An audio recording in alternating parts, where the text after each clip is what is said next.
Acclame ton Dieu. Ésaïe 52, verset 13. Ésaïe 52, verset 13. Genèse chapitre 26. Voici mon serviteur prospérera, il montera, il s'élèvera bien haut. Amen. Genèse 26. De même, Genèse 26. Isaac sema dans ce pays et il recueillit cette année le centuple car l'Éternel le bénit. Dis avec moi car l'Éternel le bénit.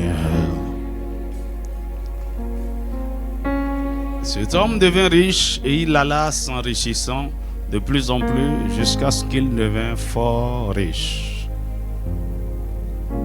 Il avait des troupeaux de menu bétail, des troupeaux de gros bétail, et un grand nombre de serviteurs. Aussi, les Philistins lui portaient envie. Que Dieu bénisse sa parole. Saint-Esprit, souffle sur ta parole. Esprit de révélation, souffle sur nous. Dans le nom de Jésus.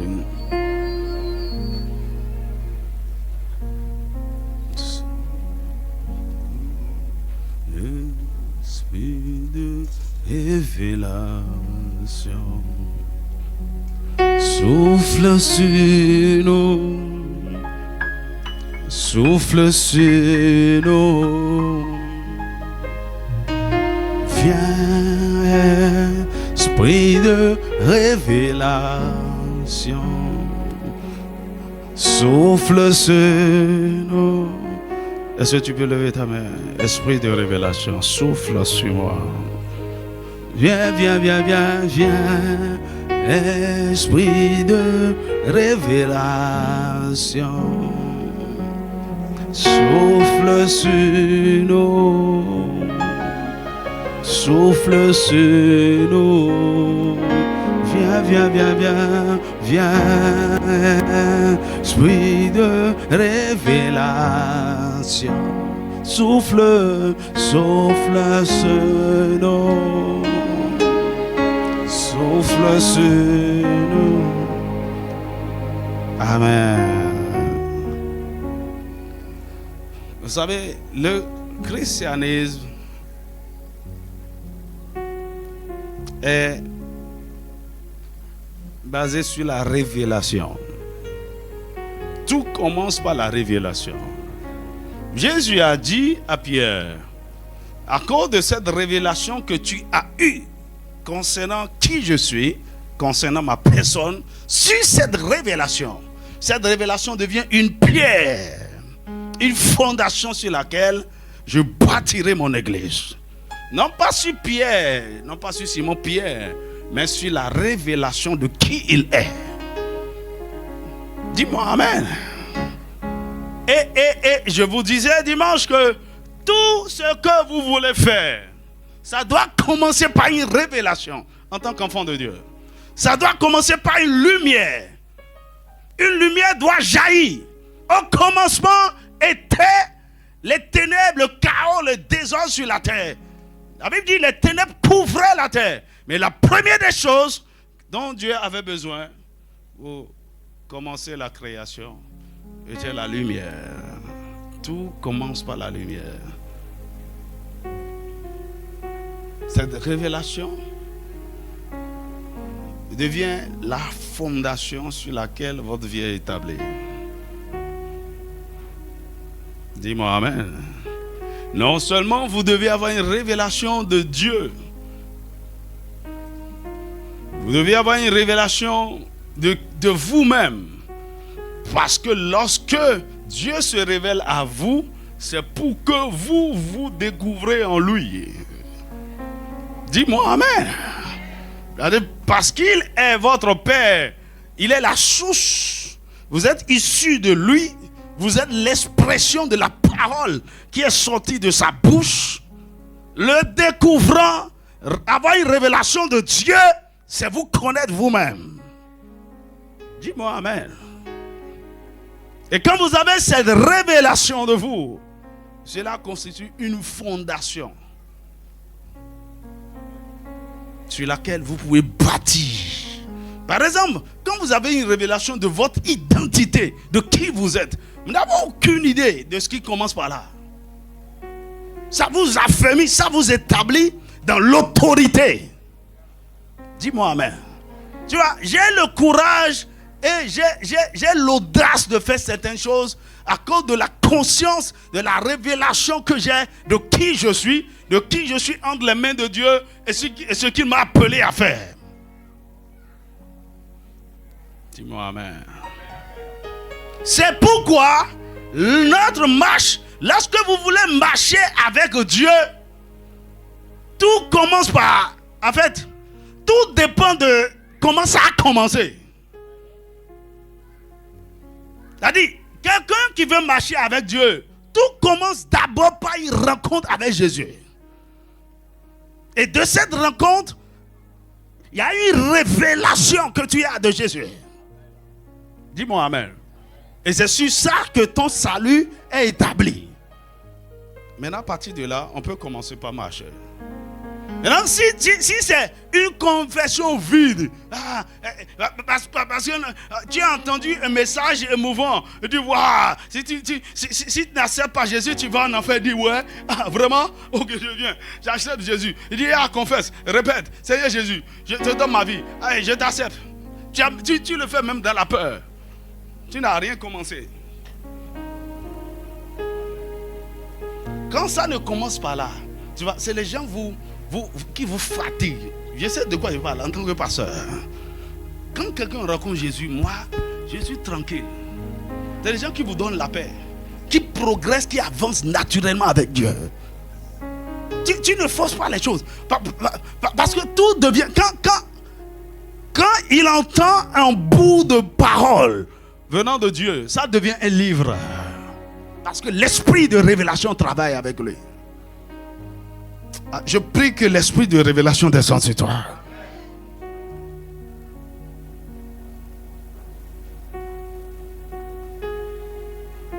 Et donc, quand je suis en train de te parler des principes de la prospérité, je ne suis pas en train de parler de quelque chose de matériel. Dis à ton voisin, l'argent n'est pas matériel, l'argent est spirituel. Je suis en train de parler de quelque chose de spirituel. Tu vois, beaucoup d'enfants de Dieu sont matérialistes à l'église. Il dit 7 principes pour devenir millionnaire. Premier principe, mon ami, depuis que tu as capté les 7 principes, les 21 lois irréfutables pour devenir quoi? Ça a marché. Dis-moi, ça a marché. Avec Jésus, ce n'est pas du développement personnel, ce n'est pas de la motivation. Dis-moi un vrai amen. C'est une affaire de révélation. Et donc, si tu veux faire quoi que ce soit avec Dieu, si tu veux être prospère, si tu veux être une source de bénédiction, si tu veux être un instrument par qui Dieu va faire avancer son royaume, Dieu va toucher des vies, Dieu va transformer des nations. Parce que tu aimes Dieu, tout commence d'abord par la révélation.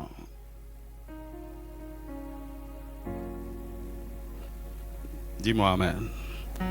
D'abord, il faut avoir la révélation de pourquoi Dieu bénit, pourquoi Dieu donne l'argent, pourquoi Dieu enrichit, pourquoi Dieu élève.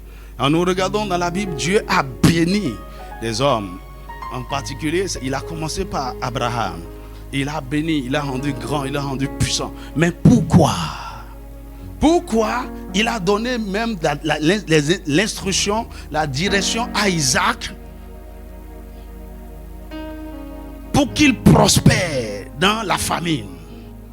Il lui a dit là où il ne doit pas aller, là où il doit rester, et ce qu'il doit faire pour être béni. Et la Bible dit, Isaac a obéi à Dieu, il est resté au milieu de la famine, ok, et il a semé, et Dieu l'a béni cette année-là. Et ça a commencé.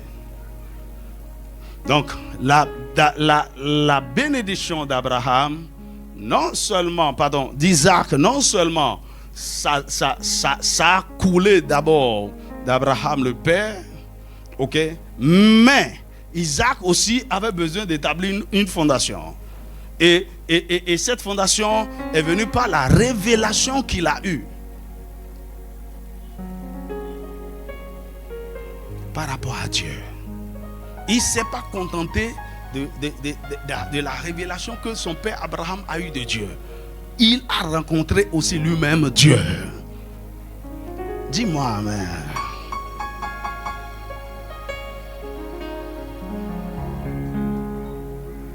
Et donc la fondation, comme je l'ai dit et répété plusieurs fois, c'est comme si c'est l'une des choses que la mission de l'aide doit apporter au corps de Christ. La fondation est essentielle pour toute chose. Dieu bénit, Dieu élève, Dieu ouvre des portes, Dieu enrichit. Mais pourquoi beaucoup d'enfants de Dieu ne sont pas constants, ne prospèrent pas continuellement, ne montent pas comme la Bible l'a dit dans Ésaïe 52. Il dit, voici mon serviteur prospérera. Il s'élèvera. Il montera d'abord et il s'élèvera. Et il s'élèvera bien haut. Il commence quelque part. Mais il monte, il monte, il monte. Lorsque vous marchez avec Dieu, ça se passe comme ça. Comment? Quand la fondation est bonne. Dis-moi amen. Tu vois, même dans le monde, les gens savent que tout a besoin d'une fondation. Et quand tu vois un homme riche, on dit, mais sa richesse là, ça repose sur quoi?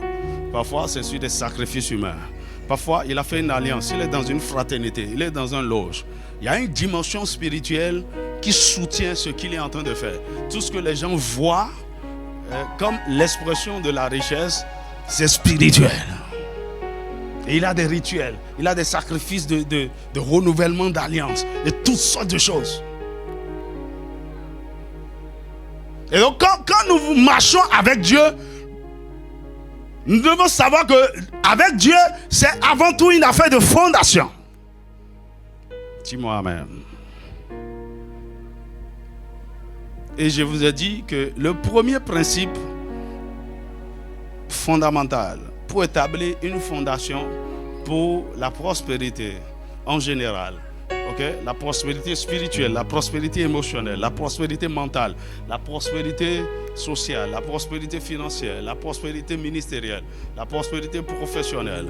Et je mets l'emphase sur la prospérité financière. La première des choses, le premier principe, c'est la révélation. La révélation du fait que d'abord, toute richesse appartient à Dieu.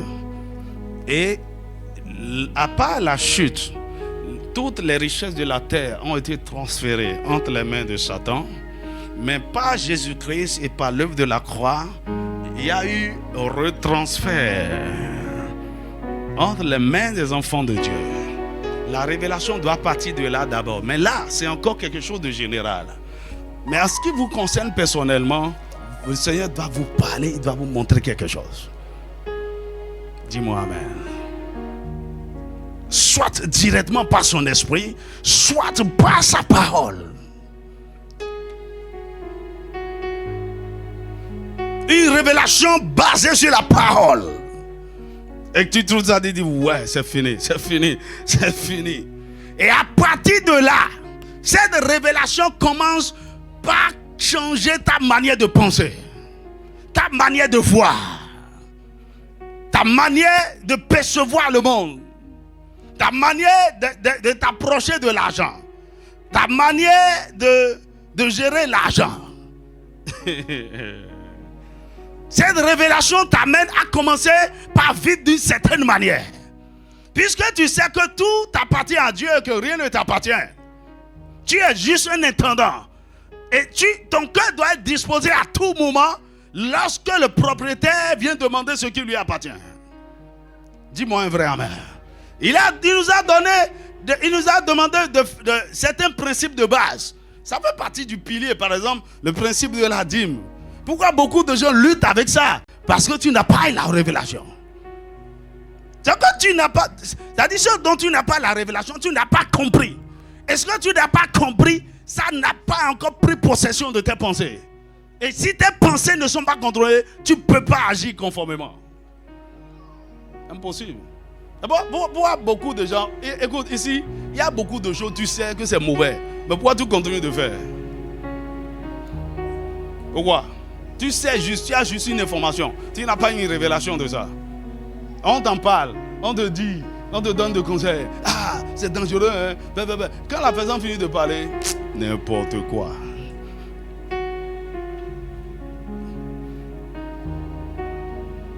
On te dit, il ne faut pas forniquer. Pourquoi tu continues de forniquer? Tu n'as encore rien compris. Le jour où tu as la révélation, ce jour-là, tu vas pleurer sur ta misère. Et ça va tuer ce dépôt de convoitise en toi pour toujours. Dis-moi amen. Tu vois, c'est pourquoi je n'aime pas trop perdre de temps avec les gens. Conseil sur conseil. Je te parle 2 fois. Si après la première rencontre, rien ne se passe. Deuxième rencontre, rien ne se passe. Je te laisse entre les mains de Dieu. Tout ce que je fais, j'intercède pour toi. Pour que tu aies une rencontre. Mais ne viens plus me fatiguer. Parce que tout ce que je vais te dire, je vais te parler selon la révélation. Tu ne peux pas comprendre, tu ne peux pas saisir et tu ne peux pas appliquer. Alors ne viens pas perdre mon temps. Bon, il y a des gens qui viennent te voir. Tu dis, alors selon ce que la Bible dit, il dit, oh pasteur,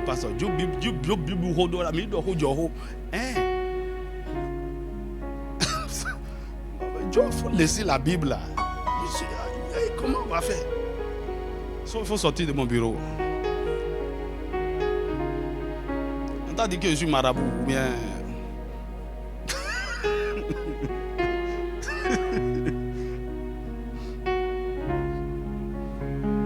Dis-moi un vrai amen. Cette révélation commence par te façonner. Tu dis, mais qu'est-ce qui t'est arrivé? Qu'est-ce qui t'est arrivé?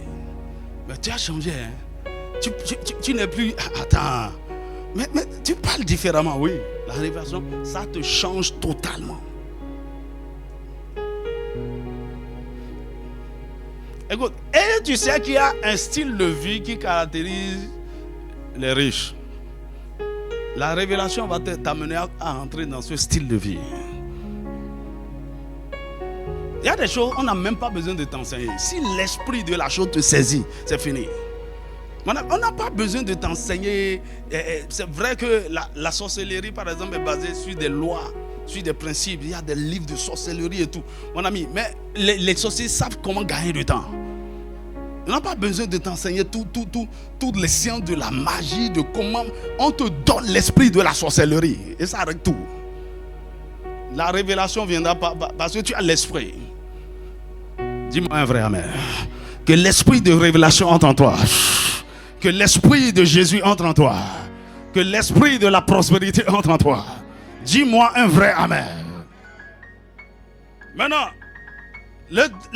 après la révélation, le deuxième principe fondamental, je peux te garantir, ça c'est le plus grand secret de prospérité. Écoute-moi très bien, ça c'est le plus grand secret. Si tu veux réussir dans n'importe quel domaine de ta vie, ça c'est le plus grand secret. Donc, le deuxième principe fondamental, ou la deuxième loi fondamentale de la prospérité financière,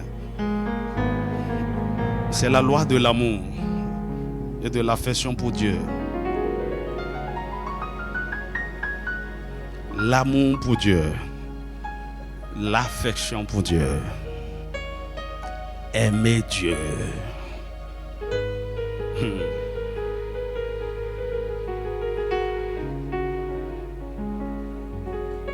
Un jour, j'écoutais David de Hedefort.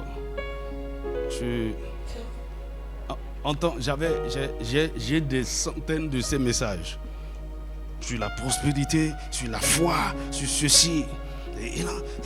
Il enseigne dans l'un de ses messages, il dit: vous pouvez connaître tous les principes qui caractérisent ma vie et vous pouvez les appliquer. Lire tous mes livres et tout. Mais je vais vous dire ceci: si vous n'avez pas le battement de mon cœur, si vous n'avez pas le battement du cœur que j'ai pour Dieu, oubliez. Si vous n'aimez pas Dieu comme je l'aime, oubliez tout le reste. C'est pas une affaire de principe. C'est une affaire de communion. C'est une affaire d'amour.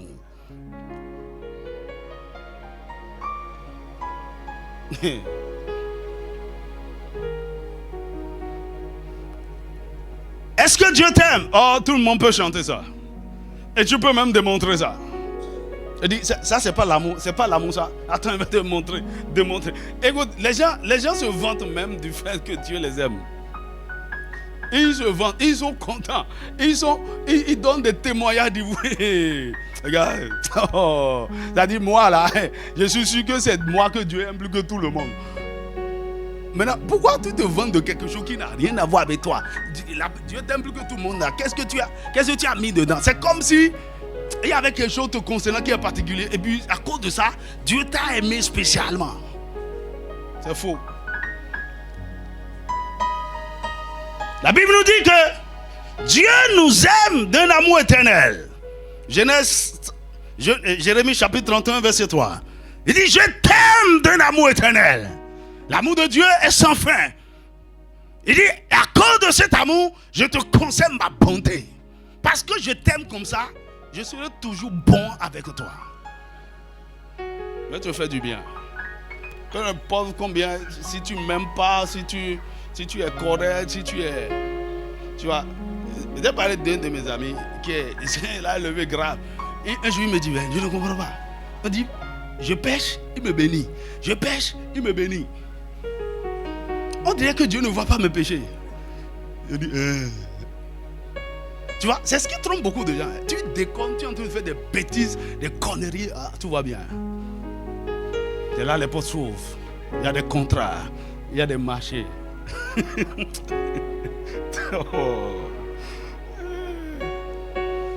Ça, c'est l'amour. Écoute, regarde l'amour d'un père, l'amour d'une mère. L'enfant est en train de déconner. Tu viens de le taper proprement. Hein. Et en même temps, tu es à la cuisine en train de lui préparer un bon repas. Même si tu es en colère. Et tu finis de dire, tiens, il faut manger. Mets-toi nous manger. C'est ce que l'amour fait, non? Tu es fâché ou pas, tu fais du bien. Dis, d'ailleurs. Tu as déjà dit que tu ne vas même pas lui changer de sac pour la rentrée prochaine. Tu as déjà acheté un nouveau sac. Pourquoi?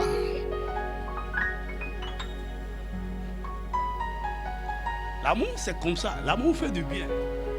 Aimer, c'est quoi? C'est faire du bien en toutes circonstances et en tout temps. Point final. Ok? Dieu nous aime comme ça. Et c'est pas que Dieu a de l'amour. Dieu est amour. Ça dit, c'est sa nature. Tu veux qu'il fasse comment? Ok? Mais le problème, c'est que dans son amour, il peut aussi châtier. Mais tout en châtiant, il te châtie juste par mesure. Pour ton bien. Dis-moi un vrai amen. Il dit par exemple, donnez-moi ce texte, Ésaïe 54, verset 10. Beaucoup de gens aiment ça. Ésaïe 54, verset 10. Dieu. Et Dieu veut chanter. L'amour de Dieu de loin surpasse ce qu'on peut dire. Mais qu'il m'aime, il est plus grand. Il dit, quand les montagnes s'éloigneraient, quand les collines chancelleraient, donc quelles que soient les circonstances, quel que soit ce qui va se passer, ok? Il dit, mon amour ne s'éloignera point de toi. Et mon alliance de paix ne chancellera point. Dit l'Éternel qui a compassion de toi. Ça ne va pas changer. Il dit, est-ce qu'une mère peut abandonner l'enfant qu'elle allait? Ésaïe 49. C'est quel verset? Trouvez-moi le verset. Isaïe 49, verset 15, 16. Écoutez, malgré l'amour d'une mère, elle peut abandonner l'enfant qu'elle allait. Vous savez ça, non? En mars dernier, j'étais dans un orphelinat, j'ai vu des choses, j'ai dit waouh, comment quelqu'un peut abandonner des jolis enfants comme ça? Ça c'est l'homme, ça c'est l'amour des hommes, ça. Voilà, il dit, une femme oublierait-elle l'enfant qu'elle allait? N'a-t-elle pas pitié du fruit de ses entrailles? Quand elle oublierait, oh les femmes oublient. Ah les femmes oublient. Tu vois la méchanceté du cœur, l'amour d'une mère. Elle peut, parce qu'elle a trouvé un homme et l'enfant là est en train de devenir un problème. Elle va déposer l'enfant là chez sa grand-mère au village parce qu'elle veut refaire sa vie. Ou bien aller déposer ça à la porte d'un orphelinat et fuir. Ça c'est l'amour des hommes. Okay? Ils ne cherchent que leur intérêt. Il dit si une mère peut faire ça, peut oublier. Il dit moi je ne t'oublierai point. Jamais, c'est pas possible. Ça c'est la profondeur de l'amour de Dieu pour nous. Dis-moi un vrai amen. Et c'est cet amour qui l'a poussé à donner ce qu'il a de plus cher. Il a livré son fils. Vous n'avez aucune idée de la scène. Dieu regardait son fils unique sur la croix. Il dit Père. Est-ce qu'il n'y a pas un autre moyen pour sauver les hommes? Cette coupe est amère. J'ai déjà souffert jusque-là sur la croix, mais et le père a détourné ses regards de son fils. La Bible dit il a abandonné. Pourquoi? Par amour pour les hommes. Il dit il n'y a pas un autre moyen. Tu dois sacrifier. C'est l'expression de mon amour pour l'humanité. Jésus est mort. Ça c'est l'amour du Père. Maintenant, vous imaginez, ce n'est pas que par la mort de Jésus, c'est garanti que tous les hommes seraient sauvés. Non. Beaucoup vont continuer par le rejeter, par le mépriser, par l'abandonner, par cracher sur lui, par le critiquer sur les réseaux sociaux, à pas piétiner son église.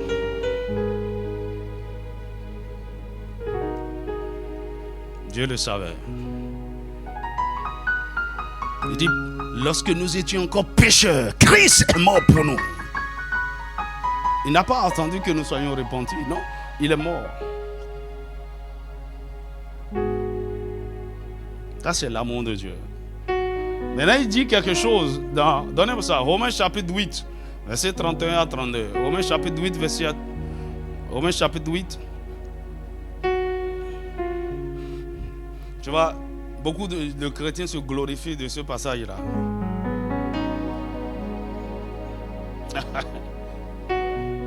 Il dit, que dirons-nous donc à l'égard de ces choses? Okay? Quand tu montes en haut, c'est pour montrer comment Dieu nous a sauvés. Ok. Il dit, quand tu montes en haut, il dit, ceux qu'il a connus d'avance, il les a appelés. Et ceux qu'il a appelés, ceux qu'il a connus d'avance, il les a prédestinés. Écoutez, et c'est à cause de ceux-là qu'avant la fondation du monde, l'agneau avait été immolé. Dis-moi un vrai amen. Maintenant, il les a appelés, il les a justifiés, il les a glorifiés. Waouh! Ça, c'est l'expression de l'amour de Dieu. Viens au verset 31. Il dit, que dirons-nous donc à l'égard de ces choses? Si Dieu a mis en place un tel système de notre salut jusqu'à la glorification, il dit, si Dieu est pour nous, qui sera contre nous?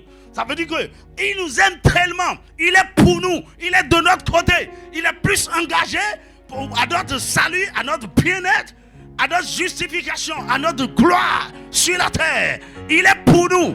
Si c'est comme ça, qui sera contre nous? Personne.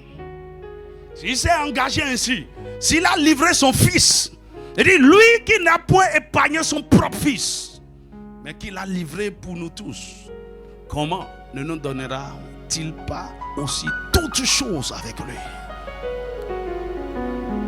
Par la mort de Jésus, par son sacrifice, puisque il est ce que Dieu a de plus cher et il a donné. C'est quoi mariage? C'est quoi bébé? C'est quoi argent? C'est quoi voiture? C'est quoi maison? Il dit, comment ne nous donnera-t-il pas toutes choses avec lui? Tout ce dont nous pouvons jouir sur la terre, en dehors du salut, ça découle de la mort de Jésus.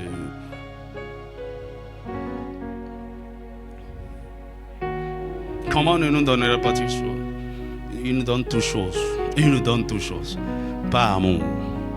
Maintenant, écoute. Alors ce même Dieu qui a tout fait pour nous ainsi, qui est disposé à nous donner toutes choses, il existe qu'on l'aime. Et c'est là que beaucoup de gens ont échoué. Écoutez, j'ai compris ceci. Pour avoir manifesté un peu l'amour de Dieu, c'est très facile aux gens de vous prendre pour acquis lorsque vous manifestez l'amour. Ils croient même que le fait de les aimer, c'est un droit, c'est un privilège. Vous leur devez quelque chose. Vous devez faire ça. Et en retour, ils n'ont besoin de rien faire.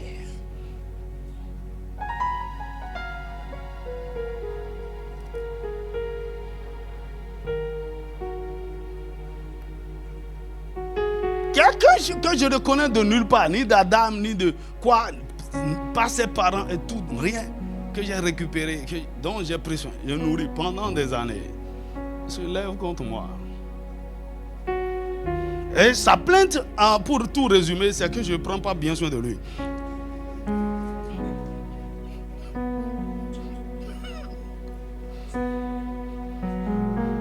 À un moment donné, dégage d'ici, fous le camp.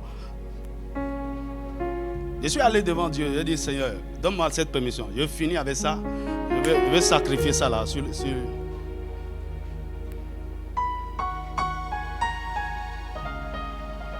Il retrouve ma femme après sur la voie. Il a arrêté son zème, il s'est mis à genoux. Il dit, je veux revenir à la maison. Et ma femme est rentrée, elle dit, il a dit, quelle maison?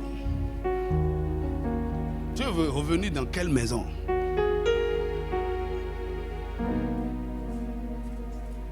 Le cœur de l'homme est comme ça. Nous sommes mal constitués à cause de la nature du péché, de l'ingratitude. C'est-à-dire quoi? Dieu nous doit tout. Il va tout nous faire, tout. Même si on est mauvais, n'importe comment, on fait des bêtises et tout. Nous sommes ses enfants chéris. Même si on ne lui sert à rien du tout, on n'apporte rien, on n'apporte aucune joie à son cœur, on ne fait rien pour le décharger, on ne fait rien pour... Une fois je disais à certains jeunes, ne pensez pas que vos parents vous doivent quelque chose. Et que c'est leur devoir, non, c'est leur responsabilité. Mon ami, enlevez ça de la tête. En tant qu'enfant de Dieu, il faut être sage. Dis-moi un vrai amen. Lorsque vous commencez par mûrir, vous ne prenez jamais cet amour-là pour acquis. Parce qu'il y en a qui n'ont pas de parents. Il y en a qui ont des parents qui les ont abandonnés. Il y en a, leurs parents sont morts. C'est ce sacrifice que cet homme est en train de faire. On ne prend pas ça pour acquis. Écoutez, il y a quelque chose. Lorsque vous foulez aux pieds, vous méprisez le sacrifice de quelqu'un, Dieu note ça au ciel. Parce que rien ne vaut le sacrifice.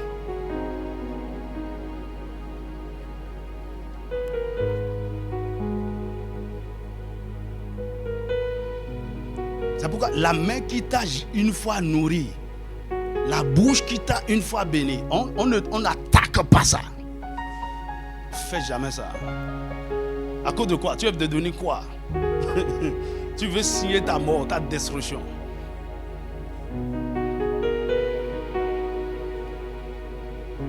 Myriam, Aaron, vous avez la bouche aujourd'hui pour parler. Si Moïse ne s'est pas sacrifié, s'il n'est pas venu vous faire sortir, vous faire sortir de la captivité, maintenant vous trouvez que Dieu vous parle. Il te frappe de lèpre.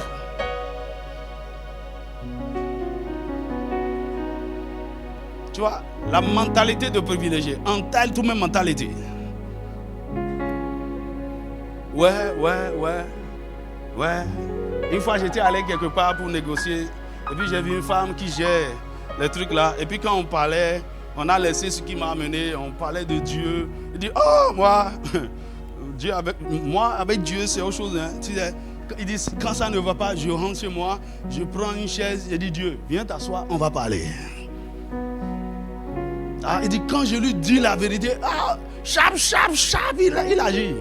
Il dit, bébé, tu n'es même pas encore bébé. En fait, tu n'es même pas encore né. C'est ton garçon de course ou bien. Dieu est un roi. Dieu est un juge. Il faut craindre. Dis-moi amen. Écoute. Quand quelqu'un, à cause de l'amour, descend à votre niveau, est humble, simple, faites très attention. Faites très attention. Ne prenez pas pour ça. Pour acquis. Vous êtes fous. Si vous pensez que... Écoute, les gens ne connaissent pas ma dimension terrible. Hein. Il y a des gens ici. Le jour où vous allez venir à l'église, on va vous attacher et vous frapper devant ici. Vous n'allez pas imaginer. Avec la gloire, tu es devenue jeune fille. Amazon mène si bas.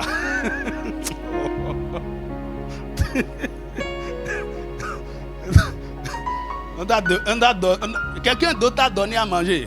Un fou derrière là-bas. Tu dis, waouh, vraiment tu es belle. Ton teint là. Tu dis, ouais, attends, selfie. Non, des selfie logo. Tu es malade. Tu vois, les gens. Parfois, Dieu se... Écoutez, hein. Bon, heureusement que Dieu n'est pas un homme. Heureusement. Dis-moi un vrai amen. Les hommes déconnent trop. Ils abusent trop de l'amour de Dieu. Dieu te parle, il te donne des instructions. Fais ceci. Je ne vais pas faire. Oh, parce que c'est un papa gentil. Tu ne connais pas l'autre facette de Dieu. La loi de l'amour. Il veut qu'on l'aime. Dis-moi amen.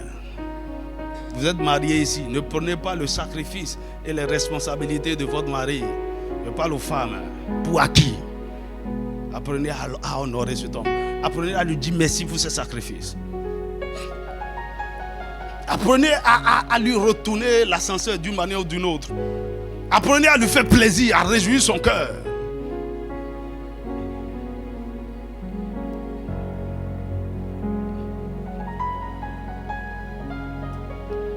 Dis-moi amen. Écoutez, la loi de l'amour.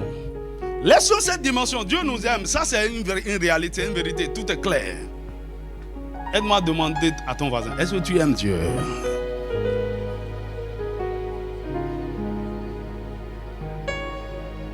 Non. On l'a lu tout à l'heure dans Somme 91, verset 14. Il dit, puisqu'il m'aime, je le délivrerai. Au-delà de tout ce que Dieu peut faire pour les hommes, il y a une limite. Il y a une limite. C'est-à-dire quoi? Ce que Dieu nous fait par amour, ça a une limite. Mais il y a une autre dimension des choses que Dieu nous fait maintenant. Ce n'est plus par amour. C'est une récompense pour notre amour pour lui. Oh, dis-moi amen.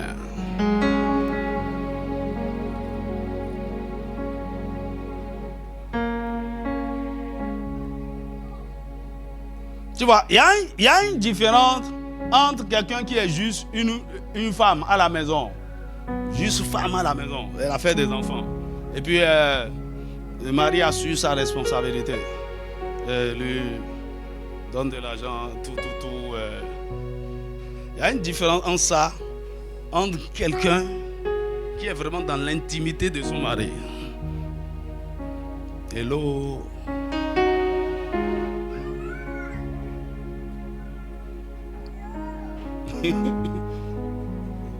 J'ai discuté avec un homme et dit, parce que vraiment, je suis en train de réfléchir comment changer la voiture de ma femme. C'est le plus bien. Il dit, mais pourquoi la voiture n'est pas gâtée? Il dit, non. Il dit, parce que tu n'as pas compris. Cette femme-là, je dois bien la traiter. Sinon, mon argent va partir.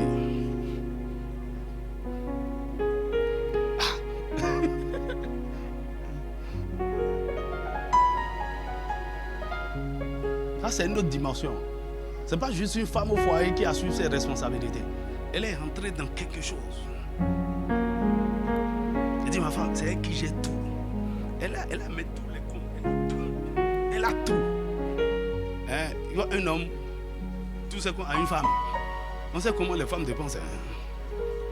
Ça, c'est un autre niveau de confiance. Un autre niveau de trust. C'est pas affaire de mari et femme. Est-ce que tu m'entends? Que le Seigneur te donne l'entendement. L'amour, la loi de l'amour est appelée dans la Bible la loi royale. Dis avec moi la loi royale. Donnez-moi Jacques chapitre 2 verset 8. Ça dit, si vous voulez régner avec Dieu, vous devez rentrer dans la dimension de l'amour. Ça dit, vous devez rentrer dans la dimension de l'épouse. Jacques chapitre 2 verset 8. Il dit, si vous accomplissez la loi royale, selon l'Écriture, la loi royale, dis avec moi la loi royale. Il faut accomplir ça. Et qu'est-ce que la loi royale dit? Tu aimeras ton prochain comme toi-même. Mais c'est une partie de la loi. Parce que tu ne peux pas aimer ton prochain comme toi-même si tu n'aimes pas d'abord Dieu. Dis-moi amen. En fait, ça se passe comme ça. Tu aimes Dieu. Et parce que tu aimes Dieu, tu te découvres en lui. Et puisque tu as une bonne révélation de qui tu es, tu t'aimes toi-même. Oh. Et parce que tu t'aimes, tu peux aimer ton prochain. Comme toi-même. Oh mon ami. Pourquoi on a du mal à aimer les autres? Tu t'aimes pas toi-même. Tu as un problème. Tu souffres du rejet.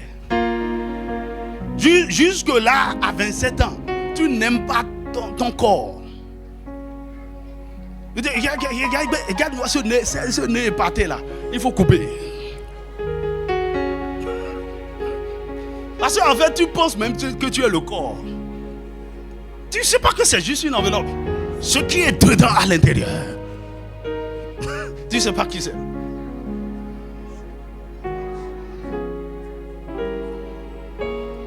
Parce que tu ne sais pas qui est caché à l'intérieur. C'est pourquoi tu passes tout ton temps à aménager.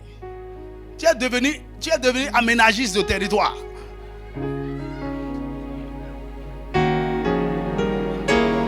Tu fais BBL. Faut monter un peu ici, un peu. Et en vaut. Faut augmenter mes seins un peu. Faut changer les traits. Faut changer les traits. You don't know who you are.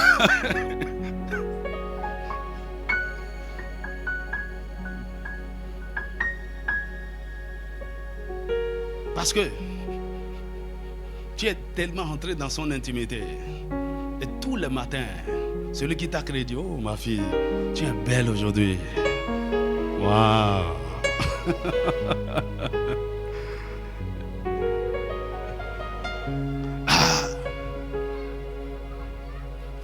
Écoutez, parents, il faut prendre votre temps pour saturer le cœur de vos enfants. Dites-leur tout le temps, je vous t'aime, tu es belle, tu es spéciale, tu es ceci. Il faut remplir leur cœur, leur compte émotionnel, que ce soit plein. Afin qu'avant qu'un voyou là-bas ne les détourne. Tu es belle, oui, je le sais. Est-ce que tu sais que tu es je le sais.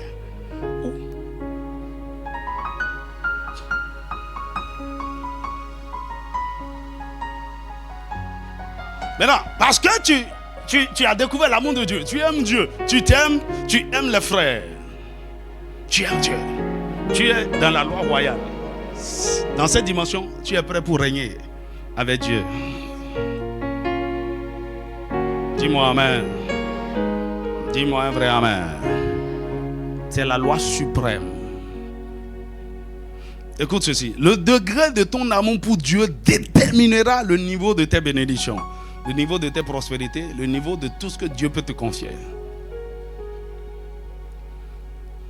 Le degré de ton amour. Parce que c'est degré par degré. Psaume 37, verset 4, il dit: fais de l'Éternel tes délices et il te donnera ce que ton cœur désire. Fais de l'Éternel tes délices. Fais de lui l'objet. Il a dit: fais-lui plaisir. L'objet de ton. Je sais pas. Tu te plais tellement en lui. Tu te demandes: mais qu'est-ce que je peux faire pour l'honorer, pour lui faire plaisir? Tellement il m'a aimé. Qu'est-ce que je peux lui faire en retour?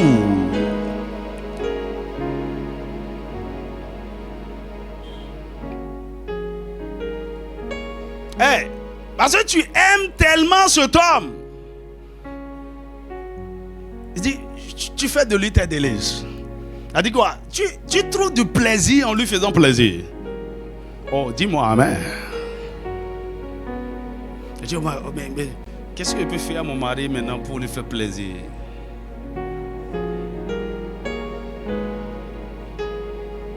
Qu'est-ce que je peux faire à Dieu? Donc, tu fais de lui tes délices. Il dit: quand tu entres dans cette dimension, il te donnera ce que ton cœur désire. Tu n'as même pas besoin de demander. Dis-moi amen. Alors, rappelez-vous ceci. Dieu est un roi. Et en même temps, il est notre époux. Isaïe 54, verset 4. Il dit: car ton créateur est ton époux. L'Éternel des armées est son nom. Alors, si le roi de l'univers, celui qui est propriétaire de tout chose, des richesses visibles et invisibles, il est ton époux. Et tu es donc son épouse.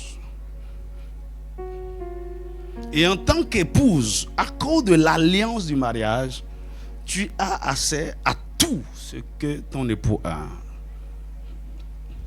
Ça dit quoi? Tu deviens aussi propriétaire de toutes choses.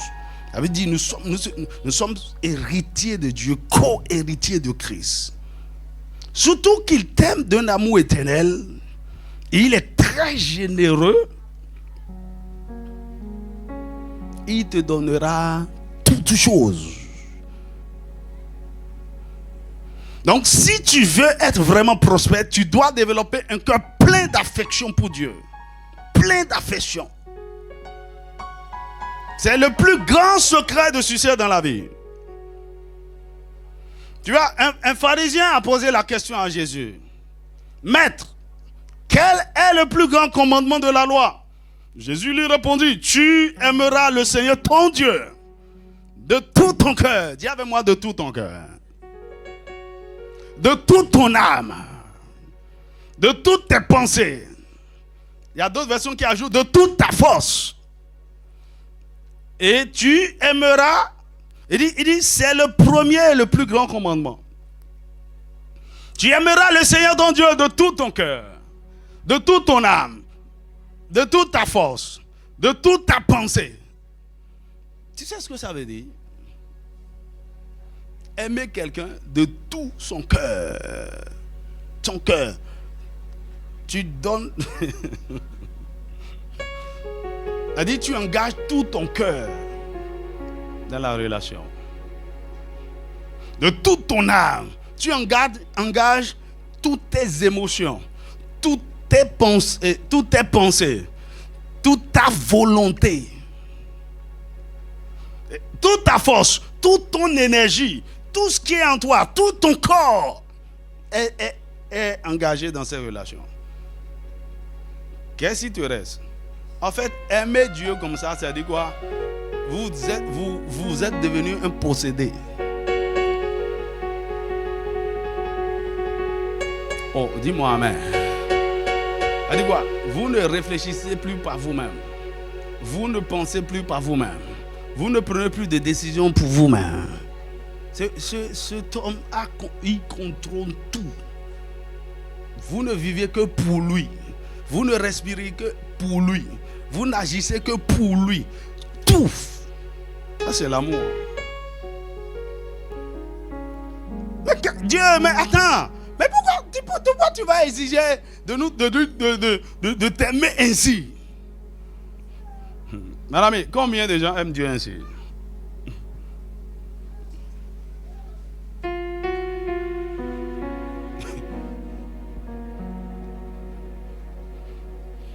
Il dit dans Proverbe 23, verset 26, mon fils, donne-moi ton cœur et que tes yeux se plaisent dans mes voies.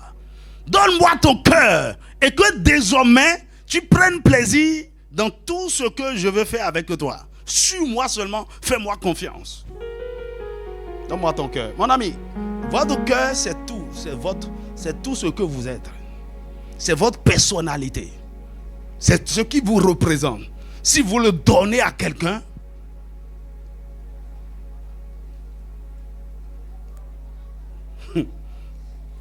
vous vous êtes livré totalement.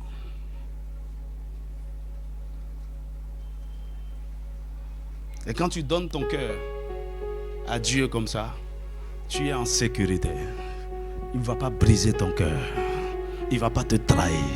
Il ne va pas t'abandonner. Mais il faut que tu le fasses de façon délibérée. Maintenant, parce que beaucoup de gens ont été trahis par les hommes, ont été choqués par les hommes, ont été déçus par les hommes. Même quand il s'agit de Dieu, ils sont sûrs, c'est-à-dire ils ont des réserves. Ils ne veulent pas faire attention. Ils font très attention. Dieu est là, attention. Il ne faut même pas lui donner ton ventricule gauche. Encore moins tout ton cœur. Il ne va pas briser ton cœur. Il ne va pas abandonner. Il va pas emporter ton cœur. Comme quelqu'un a chanté. Quelqu'un a emporté son cœur dans son sac à main.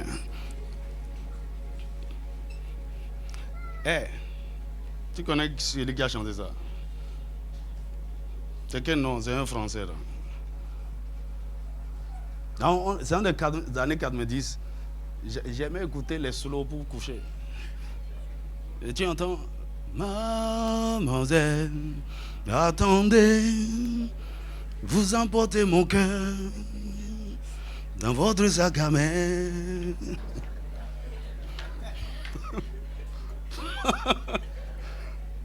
Qui connaît le chant? Comment tu as fait, garçon? Et ton cœur s'est retrouvé dans le sac à main de... Mon ami, il ne faut jamais aimer un homme comme ça. Jamais. Moi là. Écoute-moi. J'ai dit à ma femme, écoute, j'aime Dieu. Hein. J'aimais Dieu avant que tu n'apparaisses. Et j'aimerais Dieu tout, plus que tout. Il est ma priorité. Et tu viens après. Et je veux que dans ton cœur aussi, ça soit comme ça.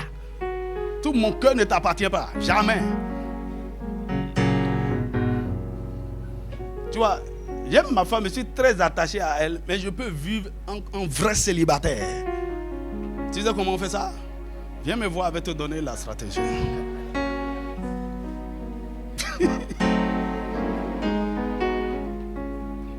Celui dont je ne peux pas me séparer, c'est mon Dieu. Tous les hommes vont partir, les hommes vont mourir, les hommes vont t'abandonner. Dieu reste Dieu. Dis-moi un vrai amen. Non, donne-lui tout, il ne va pas te trahir.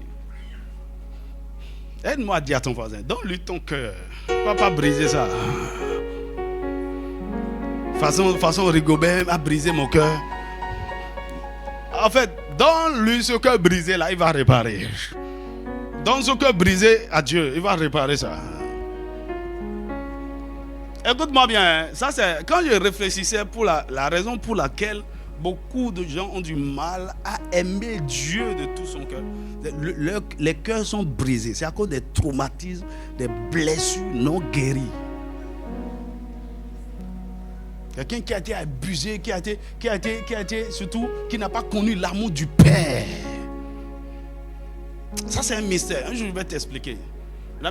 Les pères sur la terre sont l'extension du Père céleste. Ils sont censés représenter Dieu au niveau de la famille, pour leur épouse et pour les enfants. Et dès qu'ils faillissent à ce rôle-là, ils déconnectent les enfants du Père céleste. Ils déconnectent parce que l'amour de Dieu, le Père céleste, doit couler à travers le cœur du Père terrestre vers les enfants. C'est comme ça que Dieu a établi sa chose.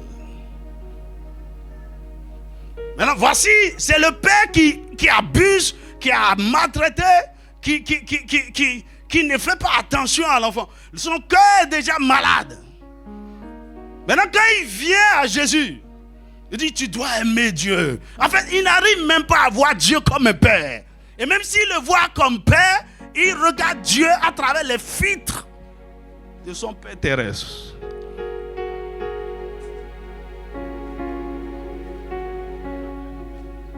Dis-moi amen. Et puis, un jour, j'ai dit, mais attends, pourquoi les gens ont ce problème-là? On ne m'aime pas, on t'a rejeté, on me rejette, je suis ceci, je suis... Une fois, j'ai dit à quelqu'un, si quelqu'un ne t'aime pas, où est le problème? Oh, c'est un vrai problème. Hein. Je parlais avec mon ignorance. Et Saint-Esprit m'a expliqué la chose après de façon profonde. Tu vois, j'ai eu la grâce d'avoir un père.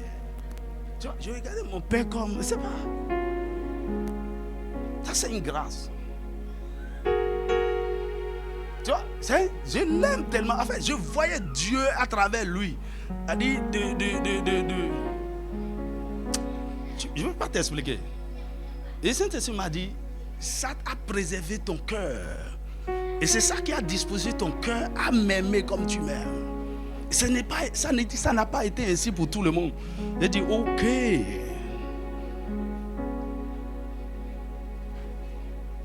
Dis-moi amen. Le Seigneur guérit ton cœur. Le Seigneur guérit ton cœur. Maintenant, si tu es ici dans cette maison et tu es traumatisé, blessé, tu n'as plus d'excuses. Ok? Si tu viens être guéri, tu peux être guéri. On m'a fait ceci, on m'a fait... Arrête ça.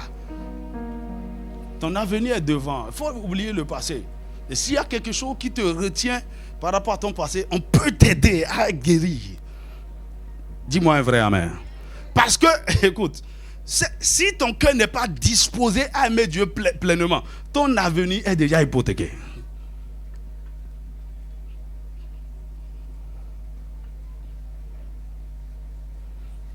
Dis-moi amen.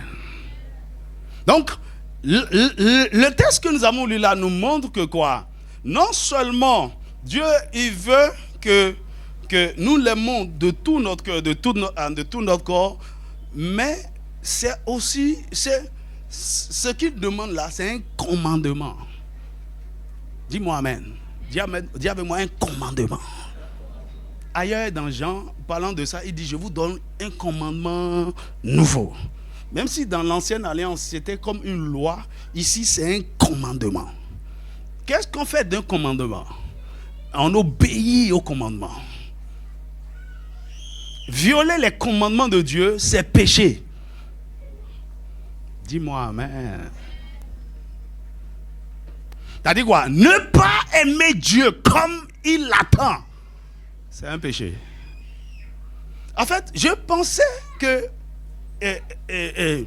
Dieu donne la liberté à tout le monde de l'aimer. Mais vous pouvez l'aimer comme vous pouvez ne pas l'aimer.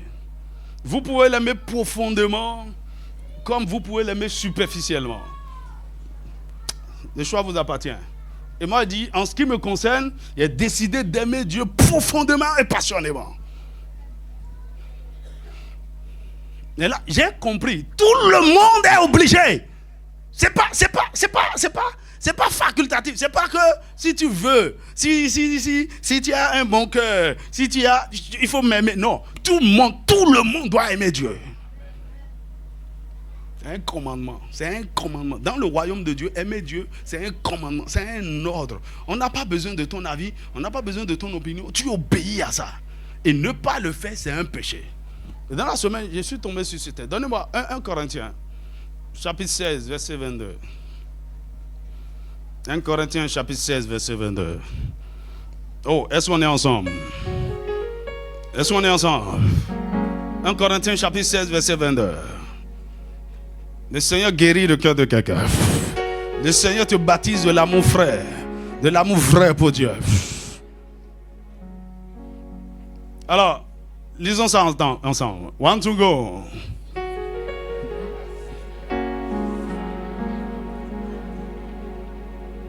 Faut laisser Maranatha là. Ok, même si on doit faire l'exégèse de ce texte, on doit inclure Maranatha dedans. Faut laisser. Ok, si quelqu'un n'aime pas le Seigneur, qu'il soit anathème. Mais donnez-moi ça dans Parole de vie. Parole de vie et semeur. Arrangez-vous pour avoir parole vivante sur votre ordinateur. Alors, parole de vie. Si quelqu'un n'aime pas le Seigneur, que Dieu le... Ah, tu ne veux pas dire ou bien? Tu ne veux pas dire, hein? Si quelqu'un n'aime pas le Seigneur, que Dieu le... Que Dieu le... Non, retourne d'abord dans parole de vie. C'est la parole de Dieu, hein? Si quelqu'un n'aime pas le Seigneur, que Dieu le rejette. Ah, forcé. C'est comme quelqu'un dit, si tu ne m'aimes pas, et t'es fait la couture à refuser. Ah, forcé, mais là-haut. Tu peux refuser Jacob, tu peux refuser Jean, tu peux refuser même Benjamin, même le pasteur Benjamin, tu peux me refuser. Mais Dieu là, même Dieu là. Ah, mais c'est fort, hein? Que Dieu le rejette. Et à semeur, donne-moi semeur.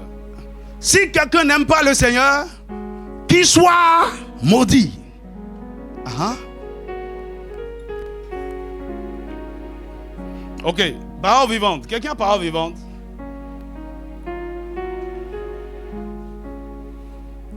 Même si vous avez su, ça a dit quelque chose. Si vous avez ça sur votre, même sur votre portable, ou bien quelqu'un a la Bible parole vivante.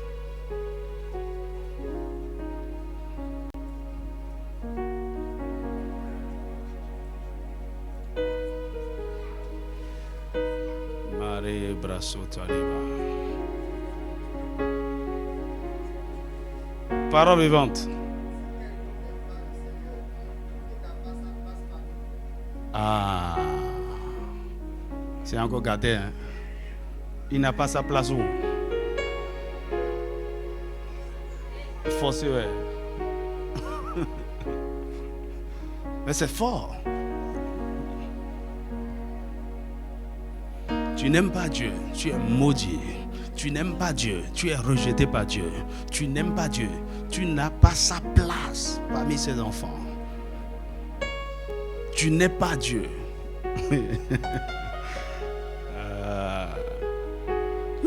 Mais pourquoi? C'est simple. Vous avez déjà la réponse. Comment quelqu'un peut t'aimer aussi à ce point, à livrer sa vie pour toi, et tu refuses de l'aimer en retour? Sois maudit, sois. C'est comme l'exemple que je donne. L'homme qui t'a aimé, hein, il est derrière toi tout pendant plusieurs années. Avant que tu ne lui dises oui. Il est allé voir tes parents. Il t'a doté. Vous avez fait tout le processus. Tu es devenu Madame Guan. Donne-moi un bon nom de famille.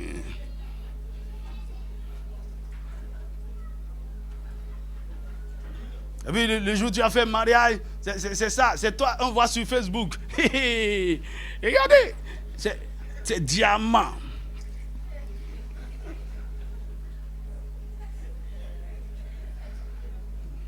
Tu as publié tes photos partout sur Instagram, sur tout, dit waouh, quel mariage! Ah! On a secoué la ville.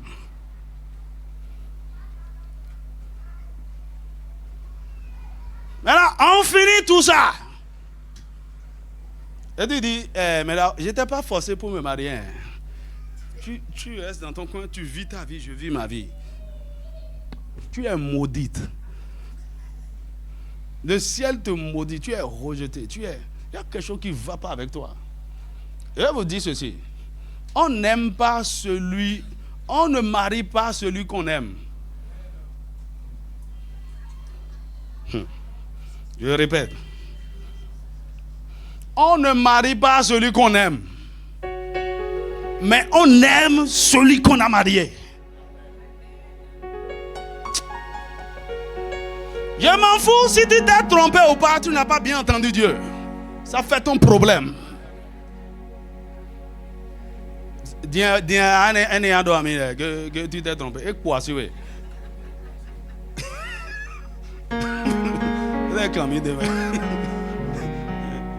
Il n'est pas de ton genre. Dis à mon Dieu.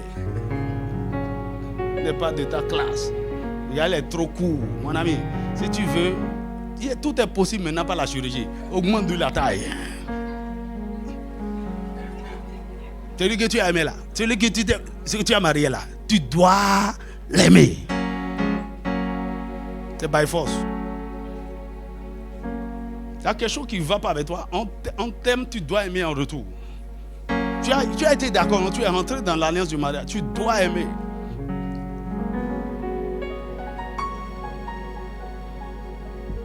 C'est ça qui amène les problèmes dans les mariages, les divorces. Les gens ne s'aiment pas. Ils ne savent même pas ce que c'est que l'amour. C'est pourquoi, avant que tu ne rentres dedans, on veut t'aider. Et tu ne veux pas qu'on t'aide. Il n'y a pas de problème. On veut t'aider à bien rentrer dans la chose. Pour que demain, tu nous donnes la paix. Pour que tu me dis, hé, il vient de me gifler, un gars. Je vais te dire, donne-lui la seconde jour. C'est ce que la Bible a dit.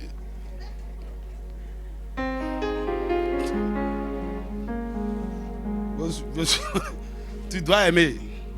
Dis à ton voisin, tu dois aimer.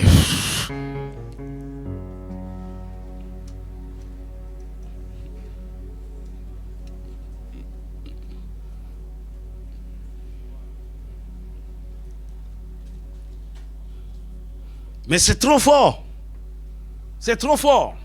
Or, comment Dieu peut bénir, comment Dieu peut enrichir, comment Dieu peut faire prospérer celui qui l'a rejeté, celui qui l'a maudit, celui qui n'a pas de part avec lui.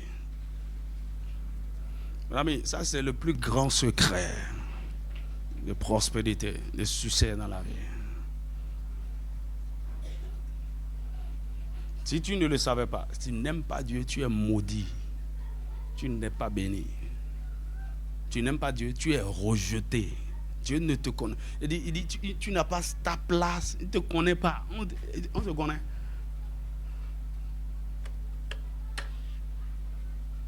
Mon ami, donc, il ne s'agit plus de chercher des excuses. Moi, tu sais, mon ami, tout le monde, ici, maintenant là, tu n'as plus d'excuses. Tu dois aimer Dieu. Apprenez à vos enfants à aimer Dieu, à craindre Dieu, à honorer Dieu. Écoutez, les enfants, ils veulent vous copier. Les enfants sont des bons copieurs. Aimez Dieu. Soyez fous de Dieu. Semez un peu l'amour. Qui vous voit aimer un peu Dieu, la manière dont ils vont amener la chose, ça va vous étonner. Là où comment ils vont aimer Dieu. Avant que tu t'en rends compte, le jour où tu seras en train de rétrograder, tes enfants vont te prêcher la parole, ils vont te réprimander, tu auras honte.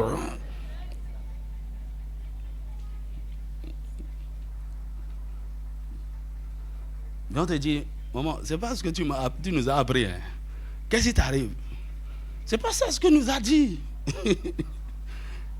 Maintenant, c'est quoi? Semer l'amour en eux. Vous n'avez aucune idée. Je vois de petits enfants ici, passionnés pour Dieu. Tu vois, on a fait 60 jours de jeûne. Je les suivais. Ils venaient. Prier à midi le soir. Et puis, je pensais qu'ils ne jeûnaient pas. Ils jeûnaient. Je dis, waouh. Waouh.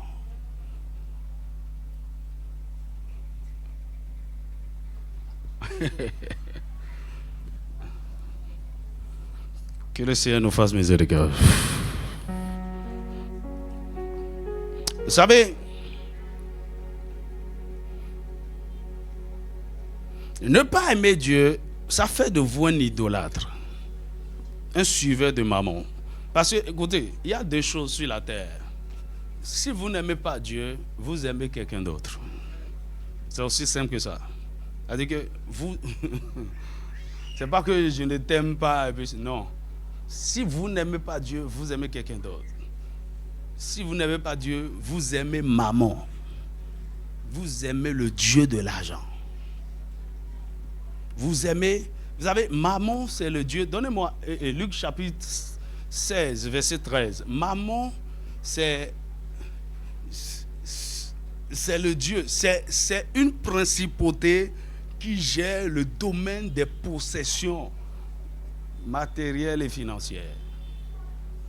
Et qui contrôle le cœur des hommes à désirer et à préférer leur bien-être, leur intérêt plus que tout. Maman est l'esprit qui compétit avec Dieu, qui veut prendre la place de Dieu, qui veut vous détourner de Dieu. Regardez le texte là. Un nul serviteur ne peut servir deux maîtres, car ou il haïra l'un et aimera l'autre, ou il s'attachera à l'un et méprisera l'autre. Donc, si vous n'aimez pas Dieu, vous le haïssez. Et donc, vous aimez quelqu'un d'autre. C'est l'un ou l'autre. Si vous ne vous attachez pas à Dieu, vous êtes attaché à quelqu'un d'autre. Et vous méprisez Dieu. Dit, vous ne pouvez servir Dieu et maman. Impossible. Pas les deux ensemble. Et donc, ne pas aimer Dieu, vous aimez maman. Maman, c'est le Dieu qui contrôle les choses de ce monde, les plaisirs de ce monde, les choses qui brillent dans ce monde. C'est lui qui met en vous l'amour de l'argent. C'est lui qui met en vous la convoitise.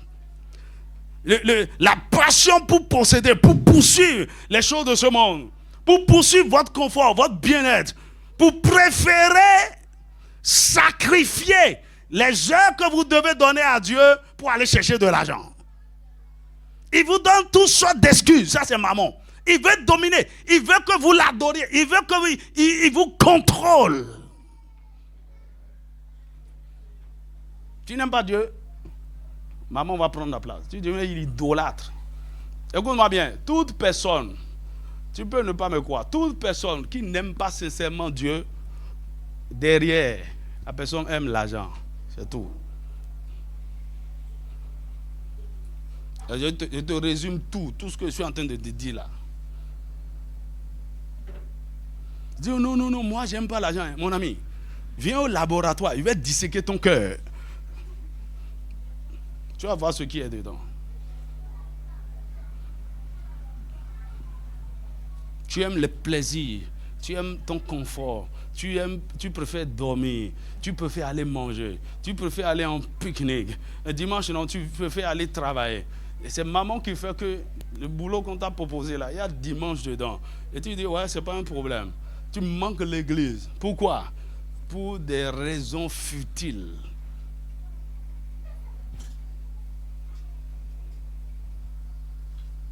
Tu es devenu idolâtre. L'amour de l'argent a saisi ton cœur. 1 Timothée chapitre 6, verset 10. Tu aimes l'argent.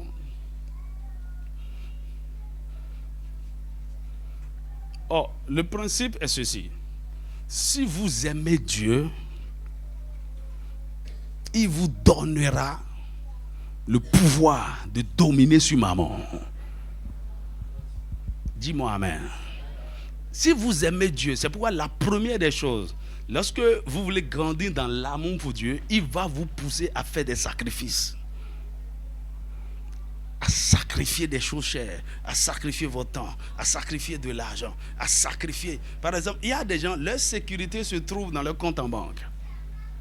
Il y a beaucoup de gens ici, dès qu'il manque l'argent, et il n'y a plus rien, ça change totalement leur personnalité.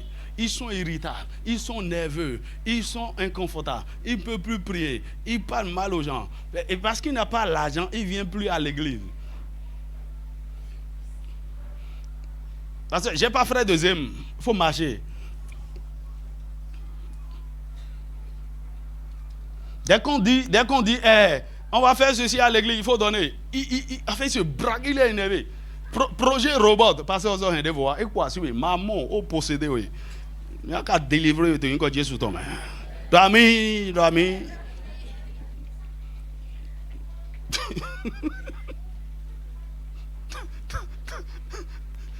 C'est ton boulot, donne tes prémices. Mais comment je peux donner? La meilleure façon de tuer maman en toi, c'est quand Dieu ne te teste pas les prémices.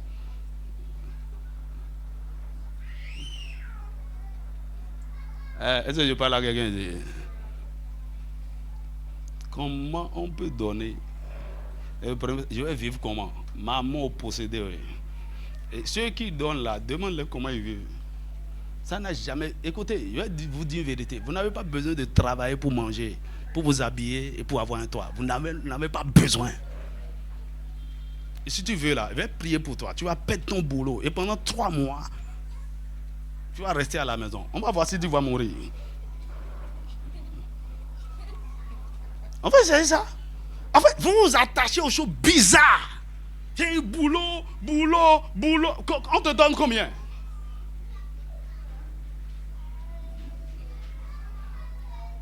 Tu vois, c'est quand Satan veut vous posséder et vous contrôler, vous manipuler. Vous n'avez plus le temps pour Dieu, c'est ça. Et pour le maman, c'est maman, les mamans. Tu n'as plus le temps pour prier, tu n'as plus le temps pour rien. 5 heures, tu es sorti. Tu viens à 23 heures, tu es fatigué, tu dors, il n'y a plus de... Tu deviens vide. Chaque jour qui passe, toi-même tu sais que tu es en train de descendre dans un trou. Il n'y a plus rien. Tout est devenu...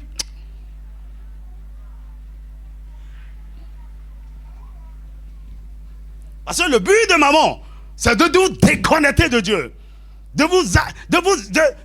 vous amener à croire que Dieu est une distraction. Aller à l'église est une distraction. C'est une nuisance. Ils vont vous faire croire que les choses... Tu vois, il y a une de mes filles ici qui a eu quoi? Elle a eu sa licence cette année. Très brillante. Je bénis le Seigneur. Première. L'université lui a offert boulot et lui a proposé de lui payer... de lui donner bourse pour faire master.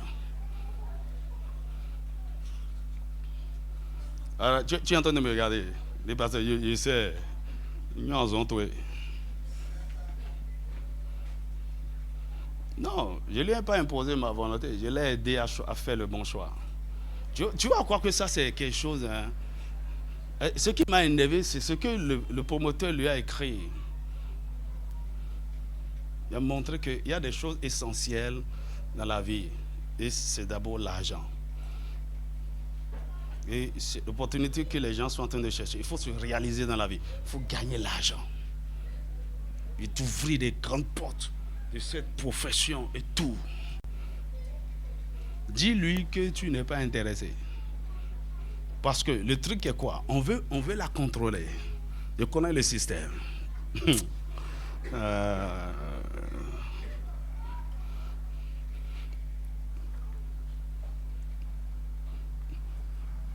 Il a dit, dis-le que tu vas leur offrir 3 jours de la semaine pour travailler. Il lui a dit non. Il a dit ok, c'est bon. Il a dit, le boulot que les gens sont cherchés, parce qu'on a donné le boulot à quelqu'un et tu es en train de... Comment tu mon ami, si seulement tu comprends ce que je comprends.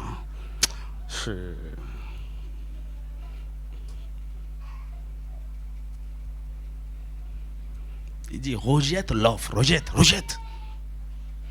Bourse pour master, n'a qu'à garder. Boulot, n'a qu'à garder. Écoute, il y a des choses, il y a des sacrifices lorsque vous le faites pour Dieu. Le jour où il va vous récompenser, vous serez étonné. Qu'est-ce qui trouble les gens? La sécurité de chaque jour là. Ce que je vais manger, ce que je vais... Et je viens de te dire que tu n'as pas besoin de boulot pour faire ça. Et parce que tu n'as pas la foi pour ça, tu ne peux pas voir ça. Oh. Je ne parle pas de ce que je vis. Va méditer Matthieu 6. Tu vaux mieux. Les oiseaux du ciel vaut mieux que toi. Dieu le donne à manger. Chaque jour. Il ne prie pas. Hein. Il ne donne pas dîme. Moineaux, des vautours, là. Ils ne donnent pas dîme. Ils ne vont pas à l'église. Et Dieu dit, vous valez mieux que ça. Écoute-moi bien, Dieu ne m'a pas appelé pour les bébés. Si ce que je dis est en train de te choquer, bienvenue, je suis très content. Sortez des enfantillages, l'église évangélique. Dieu m'a béni, Dieu m'a élevé. Tu parles de quoi même?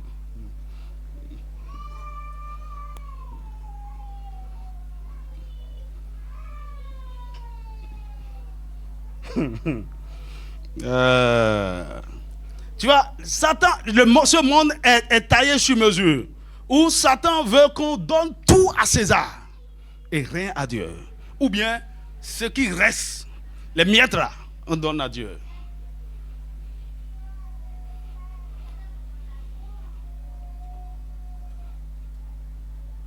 Un Timothée chapitre 6, verset 6 à 10. 1 Timothée chapitre 6, verset 6 à 10. Nebra sota, nebra chata, nebra. Alors, il dit, c'est en effet une grande source de gain que la piété avec le contentement. Une grande source de gain. C'est le plus grand avantage. Si vous pouvez être pieux, si vous pouvez marcher selon Dieu, si vous pouvez honorer Dieu, c'est ça la piété. Si votre vie morale, si votre caractère, si votre intégrité honore Dieu. Ok? Et si vous avez le contentement, le contentement, c'est être content de là où vous êtes et de ce que vous avez.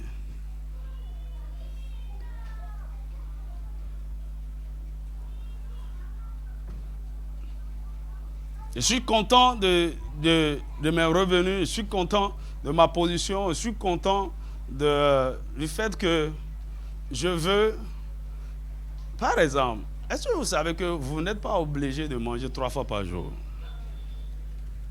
Alors, qui est déjà arrivé à cette conclusion? Le reste là, que le Seigneur vous aide.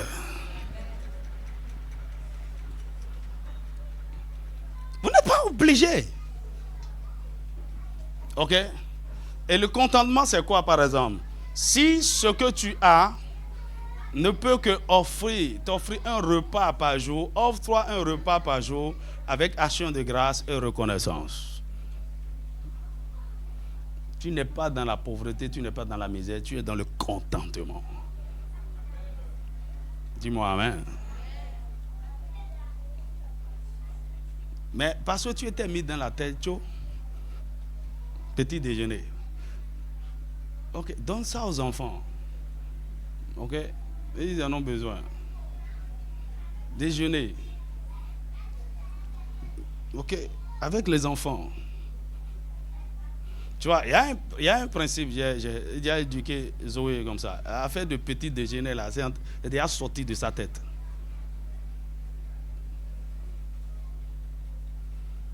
C'est quoi petit déjeuner?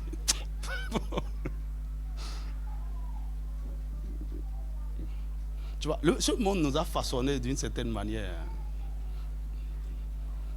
Tu vois, il fut un temps, j'avais de l'argent et tout mon argent, j'achetais des livres avec, j'achetais des livres.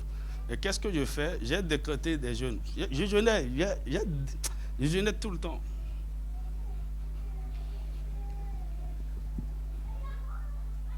Et je prenais un repas par jour. Bouilli, c'est pas grand chose, bouilli. Bouilli 100 francs, d'oko. Bouilli 50 francs, d'oko. 100 francs. Ça fait au lendemain. Et je trouvais l'argent, j'investissais dans la connaissance. C'était devenu sérieux que j'avais une moto mat 80. Il faut demander à ma femme. Je suis allé vendre ça. Et j'ai acheté des livres.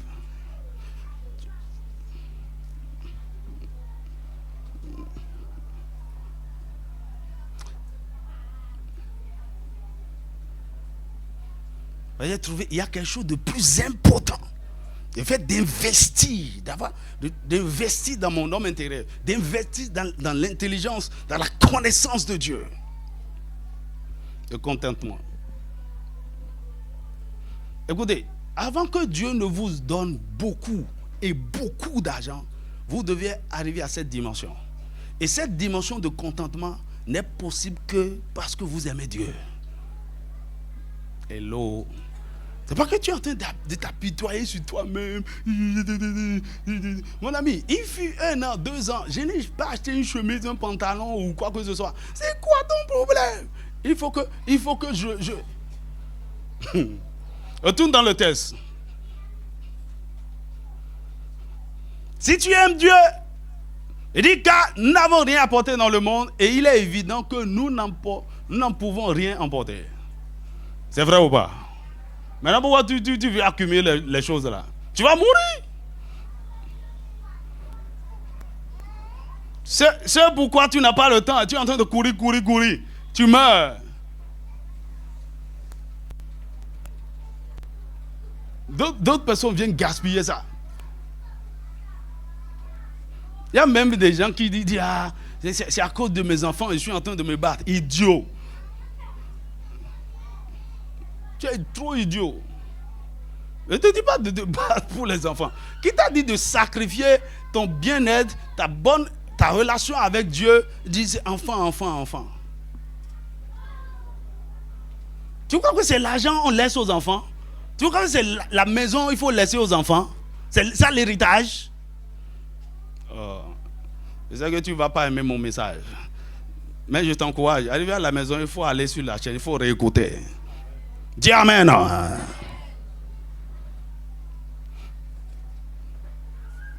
Il dit, si donc nous avons la nourriture et les vêtements, cela nous suffira. Et ça là. Dieu pouvoir à ses enfants qui croient en lui et qui ont confiance en lui.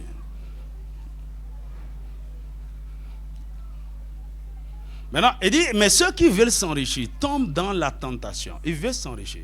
Ils n'ont pas ce contentement. Ils n'aiment pas Dieu. Je vais avoir ceci. Il dit, ils tombent dans la tentation, dans le piège et dans beaucoup de désirs insensés et pernicieux qui plongent les hommes dans la ruine et la perdition. Quand vous n'avez pas l'amour de Dieu, c'est là où ça vous amène. Tombe dans la tentation, les opportunités. Tu n'as plus de temps pour les enfants, pour la famille, pour Dieu. C'est toi. Je suis en voyage d'affaires. Je suis en...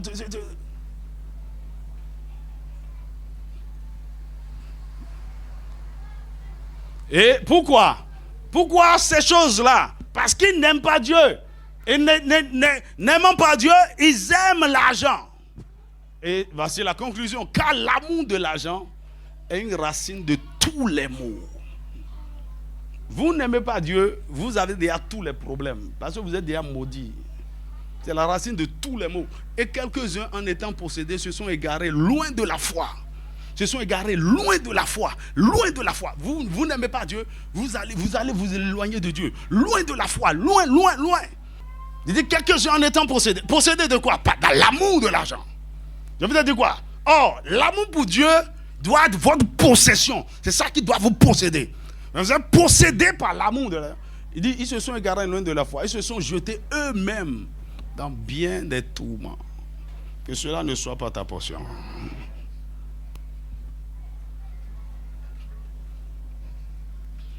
C'est des hommes d'affaires chrétiens. C'est de ceux-ci, c'est de ceux-là.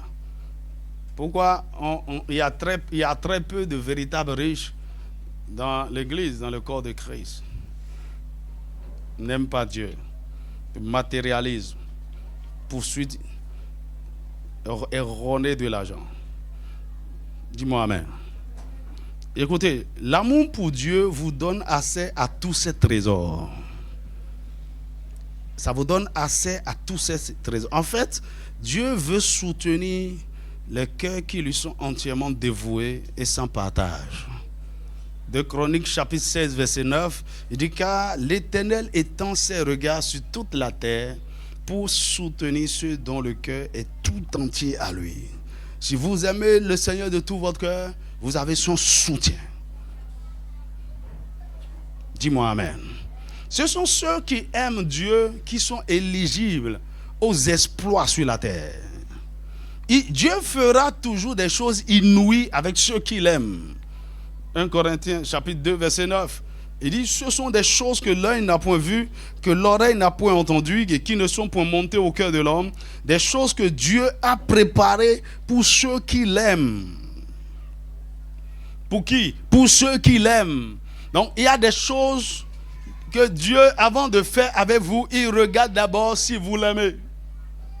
Il veut faire des choses que personne n'a vues sur la terre, que aucune oreille n'a entendu. Personne n'a jamais eu cette imagination, cette vision. Personne. Il dit, si vous l'aimez, c'est des choses qu'il veut vous confier. Je parle aux jeunes gens ici, aimez Dieu. Vous serez surpris.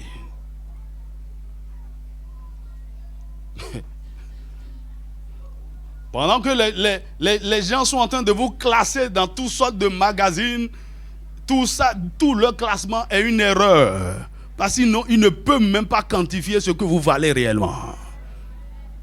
Et au milieu de tout ça, vous aimez tellement Dieu. Vous êtes dans l'humilité totale, dans la consécration totale, vivant dans la sanctification, dans la sainteté. Parce que votre cœur, Dieu appartient totalement déjà à Dieu.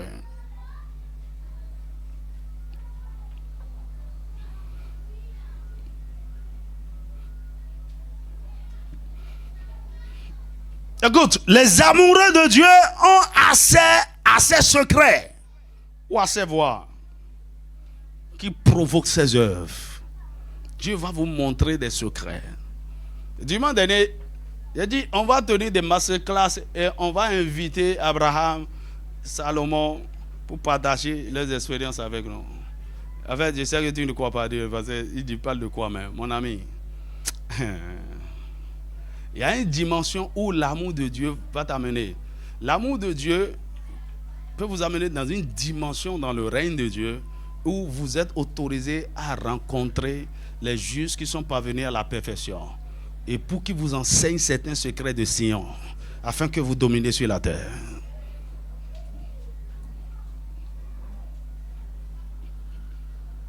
Ne parlons même pas de la dimension des anges. Ça, c'est quelque chose qui va devenir courant et normal. Parce que vous aimez Dieu.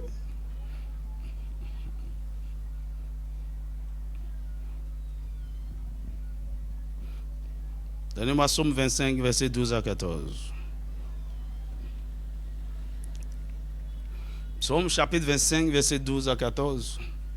Vous savez, la raison pour laquelle beaucoup de gens ont du mal à vaincre les tentations, à avoir le déçu sur certains péchés, sur certaines faiblesses. C'est parce que l'amour de Dieu n'est pas encore enraciné dans le cœur. Alors plus vous aimez Dieu, plus vous le craignez. Ça dit quoi? Plus vous aimez Dieu, plus vous découvrez sa grandeur, sa sainteté. Vous le craignez. Mon ami, il y a des moments où moi j'ai eu peur de Dieu comme... Un jour je pensais que si je montais ici, j'allais mourir. Tellement la gloire de sa sainteté.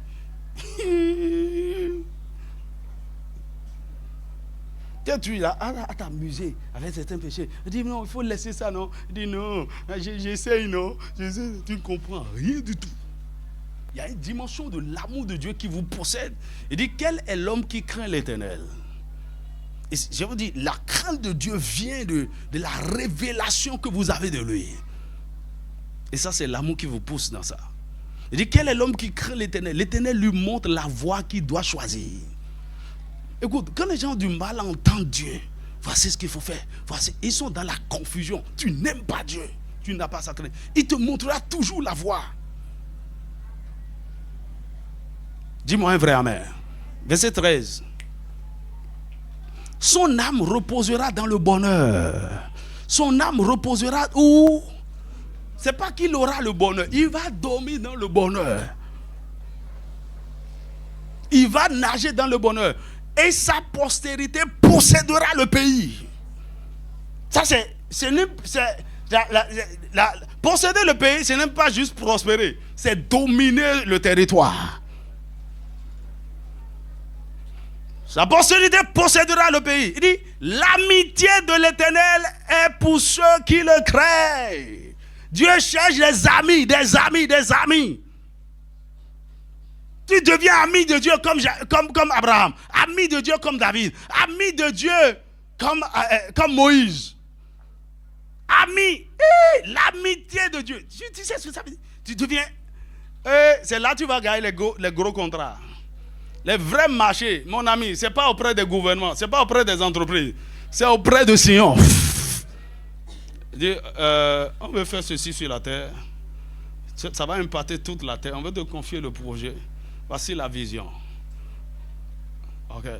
Ce serait une bénédiction, une révolution. Mon ami, le genre de révolution technologique qui vient à travers l'église sur le continent africain, le monde sera étonné. Oh, iPhone, quoi. Mon ami, j'encourage beaucoup de jeunes à aller dans le domaine de la technologie, de l'informatique et toutes sortes de choses. Il y a quelque chose qui est en train de descendre de Sion. Mon ami, on va envahir la dimension de l'intelligence artificielle et déloger les esprits, les démons, toutes sortes de choses. Mon ami, ne soyez pas... Le Seigneur m'a dit en avril 2012, l'humanité est encore vierge. Et Dieu confie ses secrets à qui? Les amoureux. Il dit, l'amitié de l'Éternel est pour ceux qui le craignent. Et son alliance leur donne instruction.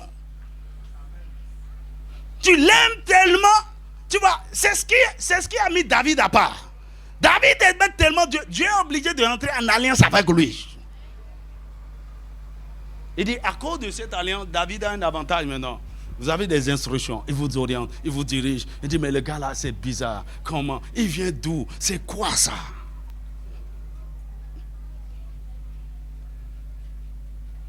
Mon ami, aime Dieu, aime Dieu. Aie du temps pour lui. Arrête de courir, de chasser le vent. Mais il y a une vérité que vous devez tous savoir. C'est que l'amour pour Dieu n'est pas un don. Aide-moi à dire à ton voisin, l'amour pour Dieu n'est pas un don.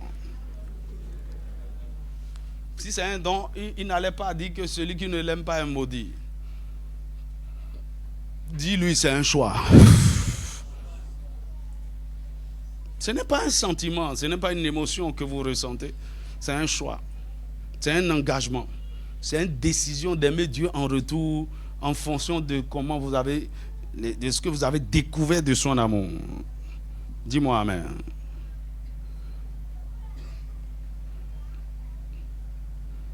Tu dois prendre délibérément la décision d'aimer Dieu et de lui donner tout ton cœur. Dis-moi amen. Et tu l'aimes, tu es passionné par lui, tu désires lui faire plaisir, tu es engagé, tu es prêt à faire des sacrifices. Il n'y a rien qui te demande que tu ne peux lui offrir parce que tu lui appartiens. Dis-moi un vrai amen. Vous savez, David était un roi qui aimait passionnément Dieu. Et il prospéra dans toutes ses voies. La Bible l'appelle l'homme selon le cœur de Dieu. L'homme selon le cœur de Dieu. 1 Samuel chapitre 16 verset 1. Le premier secret de la prospérité de Salomon aussi est son amour pour Dieu. La Bible dit, 1 Roi chapitre 3 verset 3, Salomon aimait l'Éternel et suivait les coutumes de son père. Et c'est à cause de son amour pour Dieu qu'il est allé à Gabaon offrir 1000 holocaustes à Dieu. Et dans la nuit, Dieu l'a visité et dit, Salomon, demande ce que tu veux. Je vois que tu m'aimes. Maintenant, demande, avec la main, je peux tout te demander ce que tu veux. Et Salomon a demandé la sagesse. Il dit, waouh. Il dit, cette demande plus à l'Éternel. Ça, c'est le cœur de quelqu'un. Il savait exactement ce qui allait réjouir le cœur de Dieu. Parce qu'il aimait Dieu. Et Dieu lui dit, ok. Parce que tu m'aimes à ce point, je te donnerai ce que tu n'as pas demandé. Je te donnerai des richesses et de la gloire. Si bien qu'il n'y aura personne durant ton règne, durant ton existence, personne comme toi sur la terre.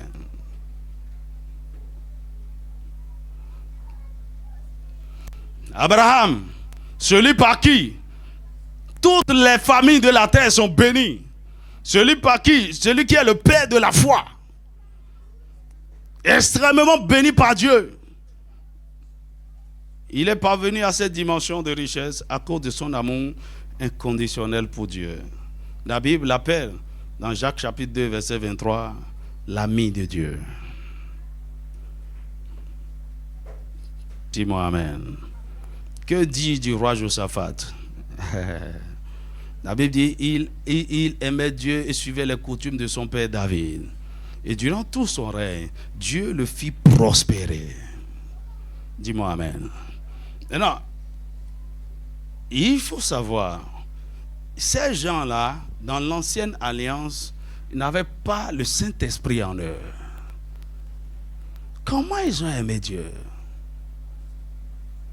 Comment ils ont aimé Dieu au point où ils sont devenus amis de Dieu? L'homme selon le cœur de Dieu. Ils ont joui d'une grâce exceptionnelle.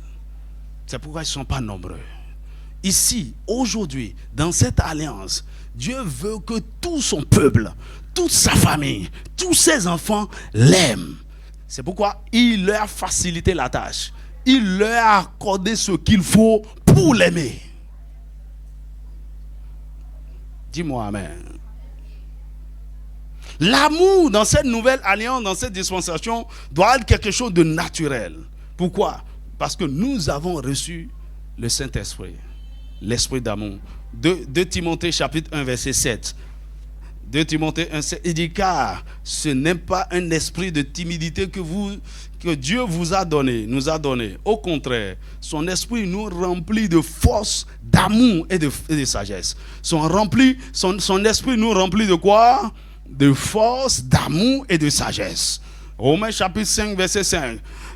Son esprit nous remplit d'amour. Son esprit te remplit d'amour. Mais pourquoi tu ne peux pas aimer?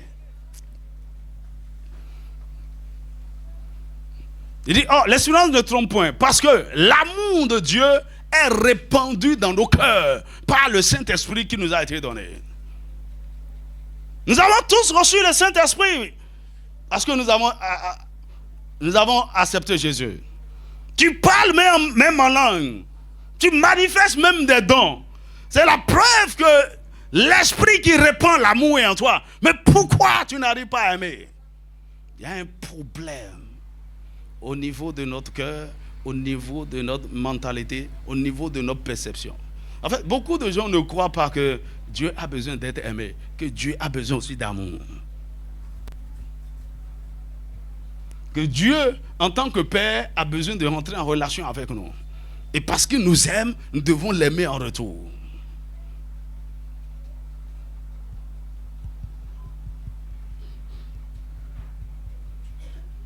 On n'a pas d'excuses aujourd'hui pour l'aimer. Et si tu veux savoir comment aimer Dieu dans la pratique, va sur notre chaîne YouTube et suis toute la série que j'ai faite sur le bonheur d'aimer Dieu. Surtout, comment aimer Dieu dans la pratique. Écoutez, le Seigneur veut confier des fortunes entre les mains des gens. Laissez-moi vous dire, le genre de richesse que nous allons manifester, vous serez étonnés. Vous serez étonnés. Mais avant, Dieu veut tester les cœurs. Est-ce qu'il m'aime? Écoute-moi bien. C'est la raison pour laquelle il retarde certaines choses. Alors quand il regarde ton cœur, il dit, c'est pas encore ça. Je vais attendre encore un peu. Il revient encore et dit, c'est pas encore ça. J'attends encore un peu. Mon ami, nous avons tous déjà la semence de l'amour en nous. Tout ce qui nous reste, c'est de grandir dans l'amour. Et l'une des choses qui nous amène à grandir dans l'amour, c'est en nourrissant notre cœur de la parole de Dieu. L'une des choses qui nous amène à grandir dans l'amour, c'est en priant et en demandant à Dieu de vous aider à manifester l'amour. Écoutez, ça c'est l'une des plus grandes prières que vous devez apprendre à faire tous les jours. Seigneur, aide-moi à t'aimer. Enseigne-moi à t'aimer. Je ne sais pas aimer, aide-moi à t'aimer. Aïe. Je veux t'aimer, mais je n'y arrive pas. Je sens qu'il y a un blocage. Il dit ok, parce que tu es décidé à m'aimer, je vais t'aider. Ne donne plus d'excuses. Ne donne plus d'excuses. C'est parce que on m'appelle ceci, les gens m'appellent ceci. Arrête ça.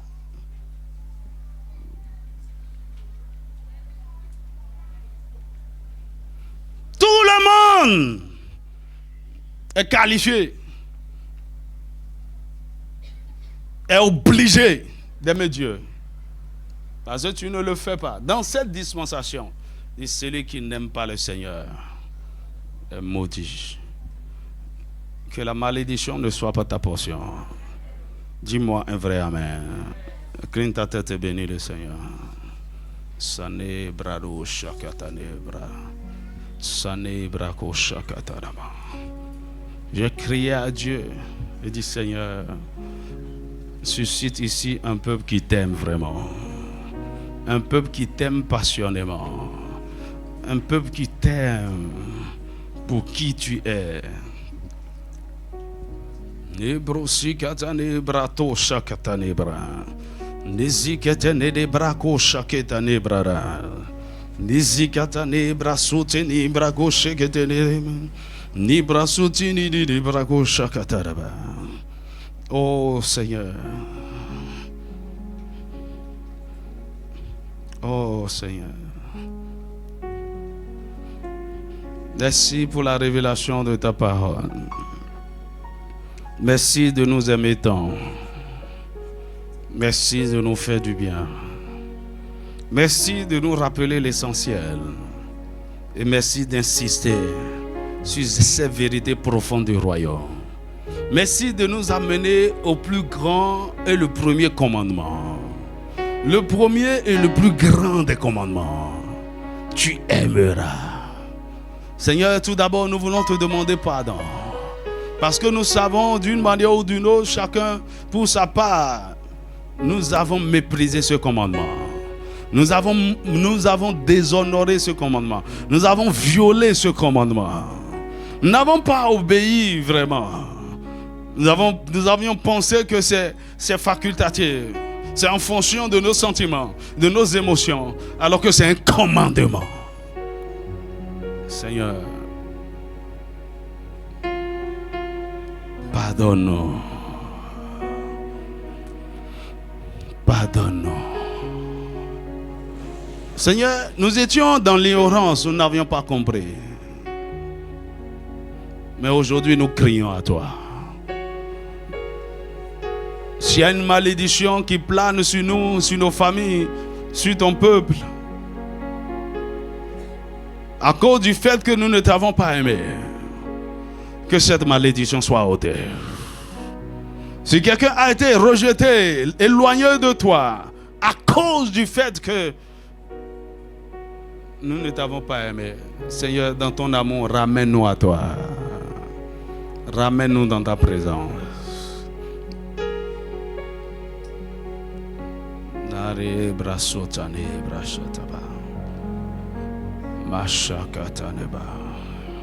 Seigneur, nous prions spécialement que tout ce qui a conditionné nos cœurs pour ne pas t'aimer, nous prions, Seigneur, afin que tu visites les cœurs brisés, les cœurs meurtris, les cœurs traumatisés, les cœurs blessés, les cœurs meurtris, qui ont besoin de guérison, les cœurs que Satan a amené même à se mettre en colère contre Dieu à cause de ce qu'ils ont connu dans le passé, les expériences qu'ils ont connues. Ils sont même amers contre Dieu. Oh Seigneur, dans le nom de Jésus, souffle sur ce cœur. Tu es le baume de Galade. Tu as dit, je te guérirai. Je panserai tes plaies. Cette Sion qui avait été rejetée, je te guérirai, je panserai tes plaies. Seigneur, je prie afin que tu souffles sur le cœur, que tu brises les étaux de l'ennemi, les chaînes, les liens. Seigneur, sors les cœurs des prisons. Libère les âmes des prisons du non-pardon, de l'offense, de la frustration, de la colère, du rejet. Libère les cœurs des prisons.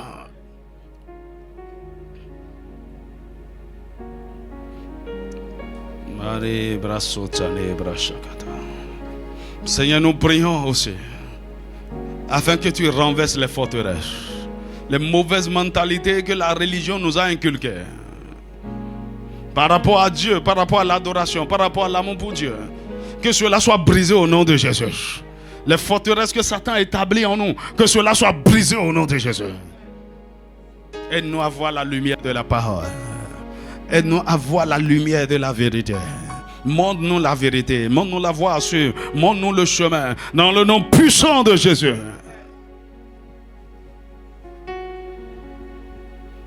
Seigneur, tu ramènes le cœur à toi. Dans ton intimité, dans ta présence.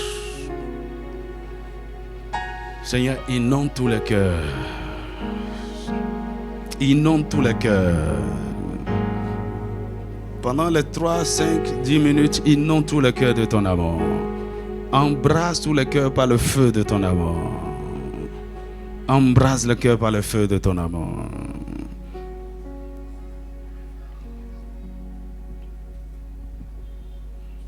Ton amour, ta puissance, ta présence dans ma vie. Ton amour, ta puissance, ta présence, c'est dans ma vie. Seigneur, ton amour, ta puissance, ta présence, c'est dans ma vie. Ton amour, ta puissance, ta présence, c'est dans ma vie. Ton amour, ta puissance, ta présence, c'est dans ma vie. Je veux adorer de tout mon cœur. Je veux t'adorer de toute mon âme. Je veux t'adorer de toute ma force.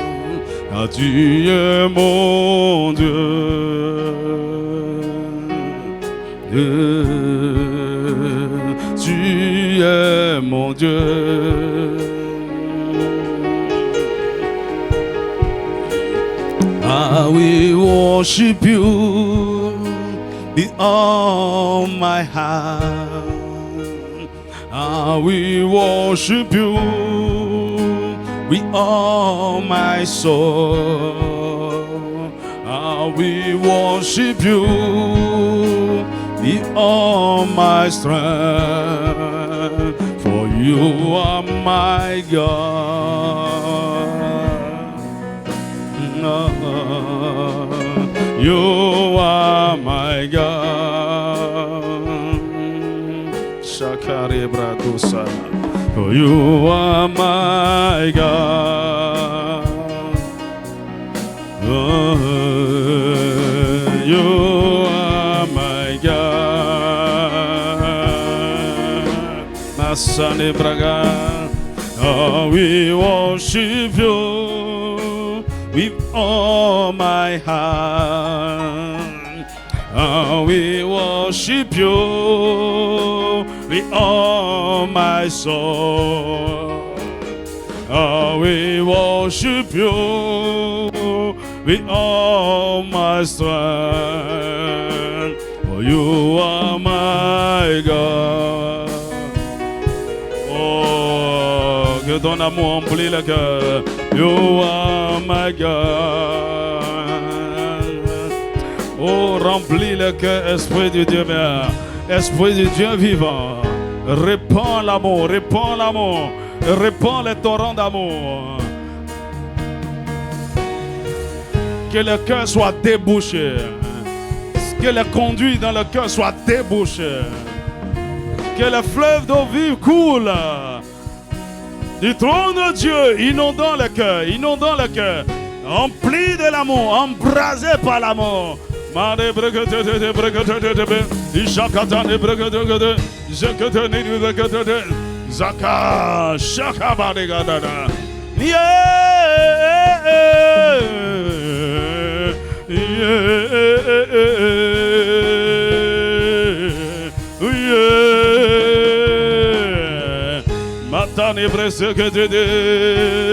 Oh oh oh Arabos Seigneur, souffle sur le cœur, inonde le cœur, remplis le cœur de ton amour, de ta présence, de ta gloire, de ta joie.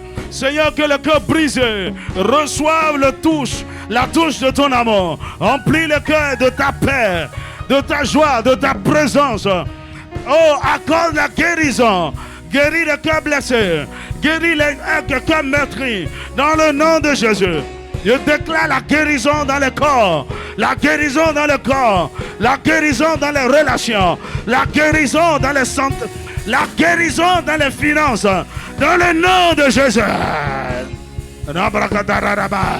Ce que tu rebrekete, ni brakataraba, remakataraba, par la force de l'amour, par la puissance de l'amour, que toute oppression soit brisée, que tout fardeau soit brisé, que tout joug soit brisé, que tout joug de pauvreté soit brisé, que tout joug de limitation soit brisé.